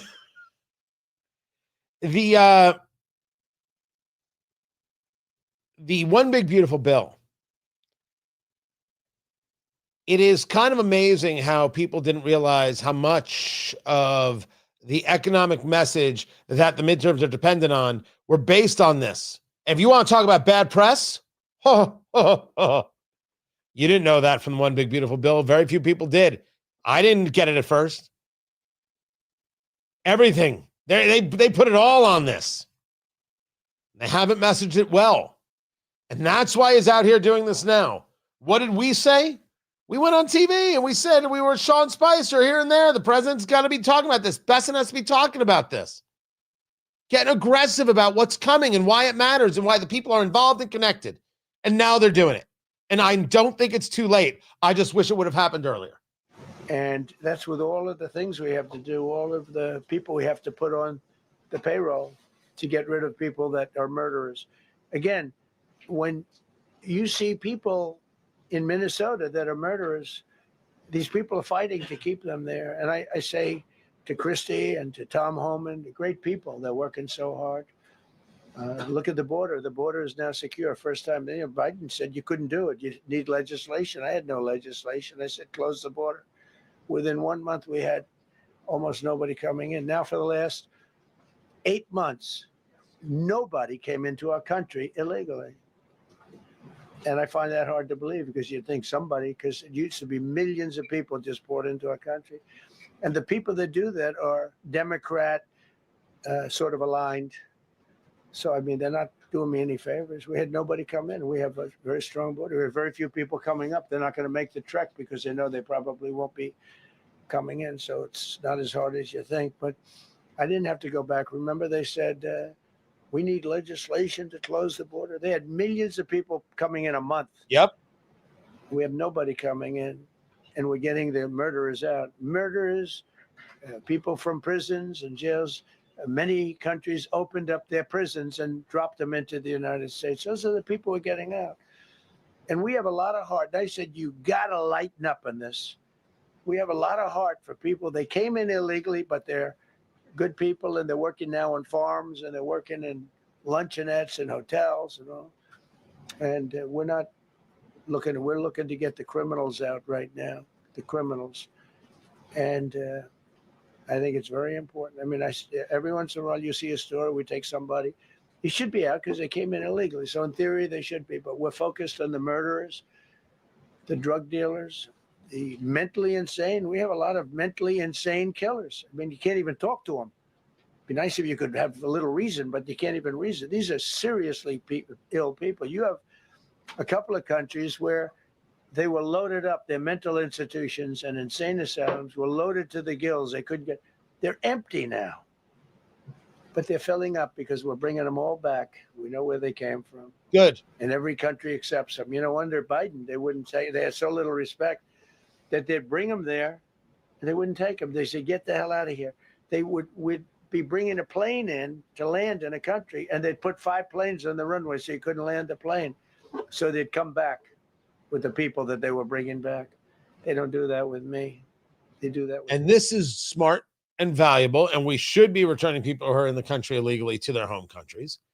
And one of the places where I think the president could engage positively and help is the difference between illegal and legal immigration. Now, it's going to bother some people on the right, but that is their problem.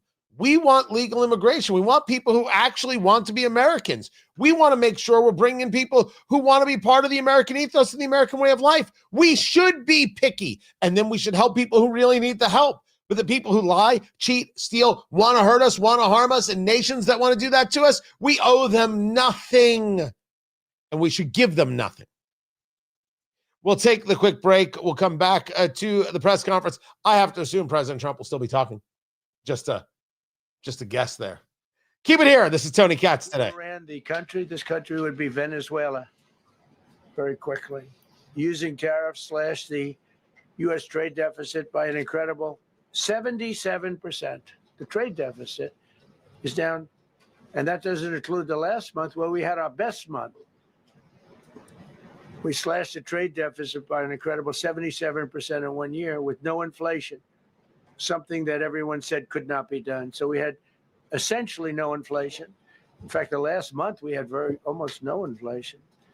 But we slashed the trade deficit by 77%. If you slashed it by 1%, that was good. Again, we did that with tariffs and intelligence. We did that with November 5th, great election.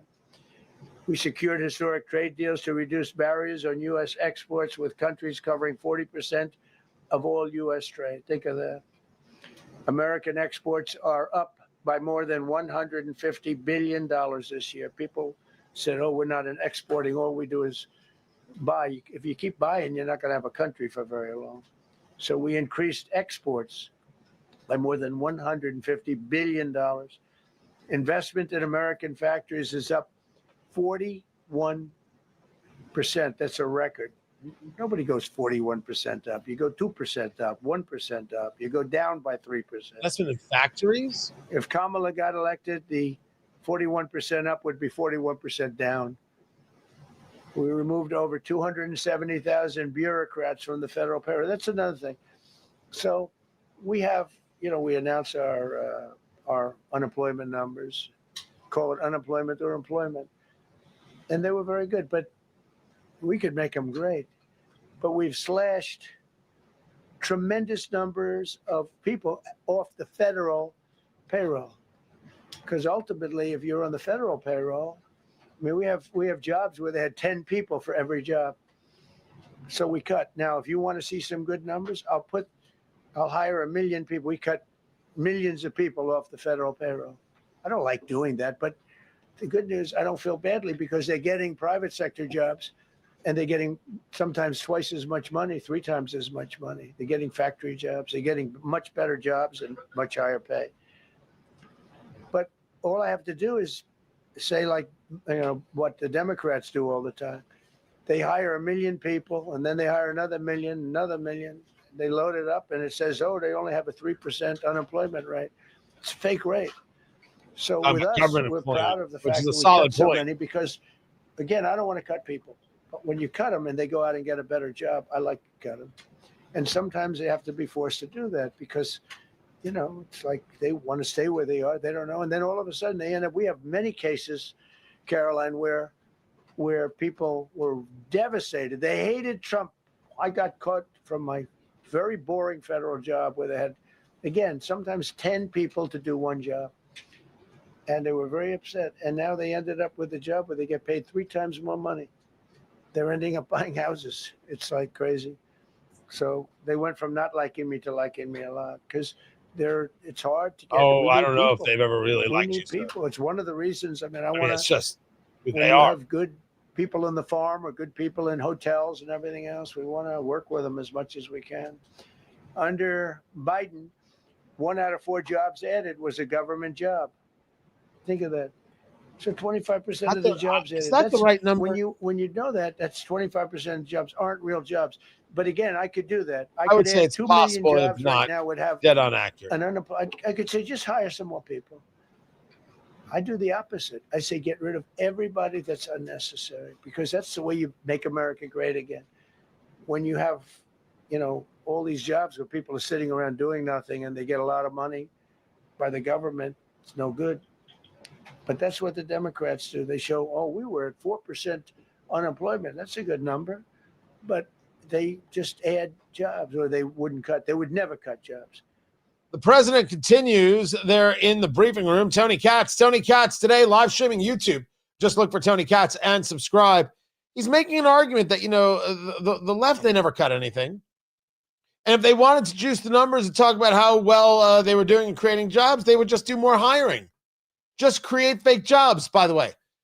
Government has never created a job ever. Government creates work. Government does not create jobs. 2 very, very different things. And I think it's imperative to know. I'm not saying that there isn't some important work for government to do, some important positions to be filled. But when we discuss the idea of look at all these employees and how important they are, no. Elon Musk reduced 80% of the force at Twitter. Twitter X still works. Not everything is needed. It's creating work. And President Trump's argument is they talk about their good numbers. They just hired people on your dime. That's all they did. So the president is going through his year and all the highlights of the year. He stole my act. I'm going to be doing this on January 24th. Trump 1 year later. Tickets.tonykatz.com. You should get your tickets immediately. If not sooner, going to be incredible. Premier Arms and PA Jewelers on site, Chimney Solutions, Indiana. We've got Defiance Beef, incredible beef. Drake's Laser Engraving, who does a lot of my work, will be there as well. Incredible sponsors helping put this on. Get your tickets. Tickets.tonykatz.com. Let's take it back to the president. Commit crime. No, they make our criminals look like babies. They make our Hell's Angels look like the sweetest people on earth. The Hell's Angels are now considered a nice, high-quality person. I like the Hell's Angels. They voted for me. They protected me, actually, believe it or not. But they make our criminals look like babies. These are some of the most vicious people anywhere in the world. They came from the Congo. The prisons, I know the Congo because I ended the war with the Congo and Rwanda. Tough group, very tough group. They came from prisons in the Congo. Some of the toughest, meanest people you'll ever meet. Thank you very much. They allowed them to come into America. These are tough people. Before my election, 100% of net job creation was going to foreign migrants. Since my inauguration, 100% of the net jobs created have gone to American-born citizens. That's a big thing. In other words, we're now taking care of our people. 100% of net jobs created have gone to the American-born people. Before that, we didn't care. Designated Tren de Aragua, MS-13, and the Mexican drug cartels as foreign terrorist organizations, and we've hit them hard. You've seen and the left we've done think on the water. This is all just terrible, and how dare Trump, and it's anti this, that, and the other. That's what America voted for. America likes this, and a good reminder is never a bad thing. They don't go to the water. Nobody's going into the boat business right now, I can tell you. 97% down drugs coming in by water. Think of 97%. Nobody ever heard of that before. They heard 2%, 1%. It went up 2%. 97, and we're looking for the 3%. Who the hell are the 3%? They're crazy. But we've taken out almost 100% of the drugs coming in by water. Now we're going to be very shortly starting drugs coming in by land. We know exactly where they're coming from. Remove tens of thousands of illegal alien gang members, drug dealers, murderers, child predators, human traffickers, fraudsters, savage criminals, and others. We removed them from our country. They're out. They're gone. In some cases, they're so dangerous that we put them in jail because we don't want to give them to their country. Their country doesn't do anything, and they end up coming back. We have some that they're so bad that we don't want to really release them. We want to put them in a jail where we know they're properly ensconced. Think of that. Remove tens of thousands of illegal alien gang members, drug dealers, murderers, child predators, human traffickers, fraudsters, and savage criminals. Why wouldn't you want them removed? The reason is because these are insurrectionists that are doing this work. And, they're going to make mistakes sometimes. ICE is going to be too rough with somebody, or, they're dealing with rough people. They're going to make a mistake sometimes. It can happen. We feel terribly. I felt horribly when I was told that the young woman who had the tragedy, it's a tragedy. It's a horrible thing. Everybody would say, ICE would say the same thing. But when I learned her parents, and her father in particular I hope he still is, but I don't know, was a tremendous Trump fan. He was all for Trump, loved Trump. And, it's terrible. I was told that by a lot of people. They said, oh, he loves you. He was I hope he still feels that way. I don't know. It's a hard situation. But her father was a tremendous, and parents were tremendous Trump fans. It's so sad. It just happens. It's terrible. Halted all refugee admissions to the United States, including from Somalia, which is a terrible, terrible place, another dangerous place. And we also stopped the pirates because they get the same treatment as the drug boats. So when Somalia, the Somalians, you know what they're good at? That's about the only thing they're good at is they're good at pirating ships at sea, big ships. So you have a huge oil tanker with millions of gallons, millions of barrels of oil. And if it gets hit by a big weapon, the whole thing blows up. And they don't want to fight, because if they do, they're told by their insurance companies, do not hand over the ship. And they're not allowed to have any guns on the ship. They're literally, you have these massive ships being. He is moving all over the map here now on Somali pirates. I will say it. I think it's interesting that he brought up that ICE can make mistakes. So it's a rare thing for him to do. It's a rare thing for him to engage with. And you got to follow that up with, well, how do you limit the mistake? I mean, you brought it up. How are you going to limit the mistakes? That's the question. How do you limit the mistakes? Keep it here. This is Tony Katz today. Here's what we've got going on, guys. I do have to stop the live stream. I gotta make some other moves and get ready for some other stuff. So I gotta stop it here. I love you. He's gonna go on for another 4 hours anyway. I appreciate you being here. I appreciate you being a part of the show. I appreciate that you'll be back tomorrow at noon. And if I only get so lucky as to see you on January 24th, tickets.tonykatz.com, Trump 1 year later. It's going to be incredible.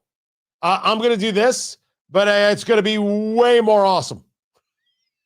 I promise to be so much more entertaining. You will not believe it. And I'm serving bourbon. Oh, can't wait.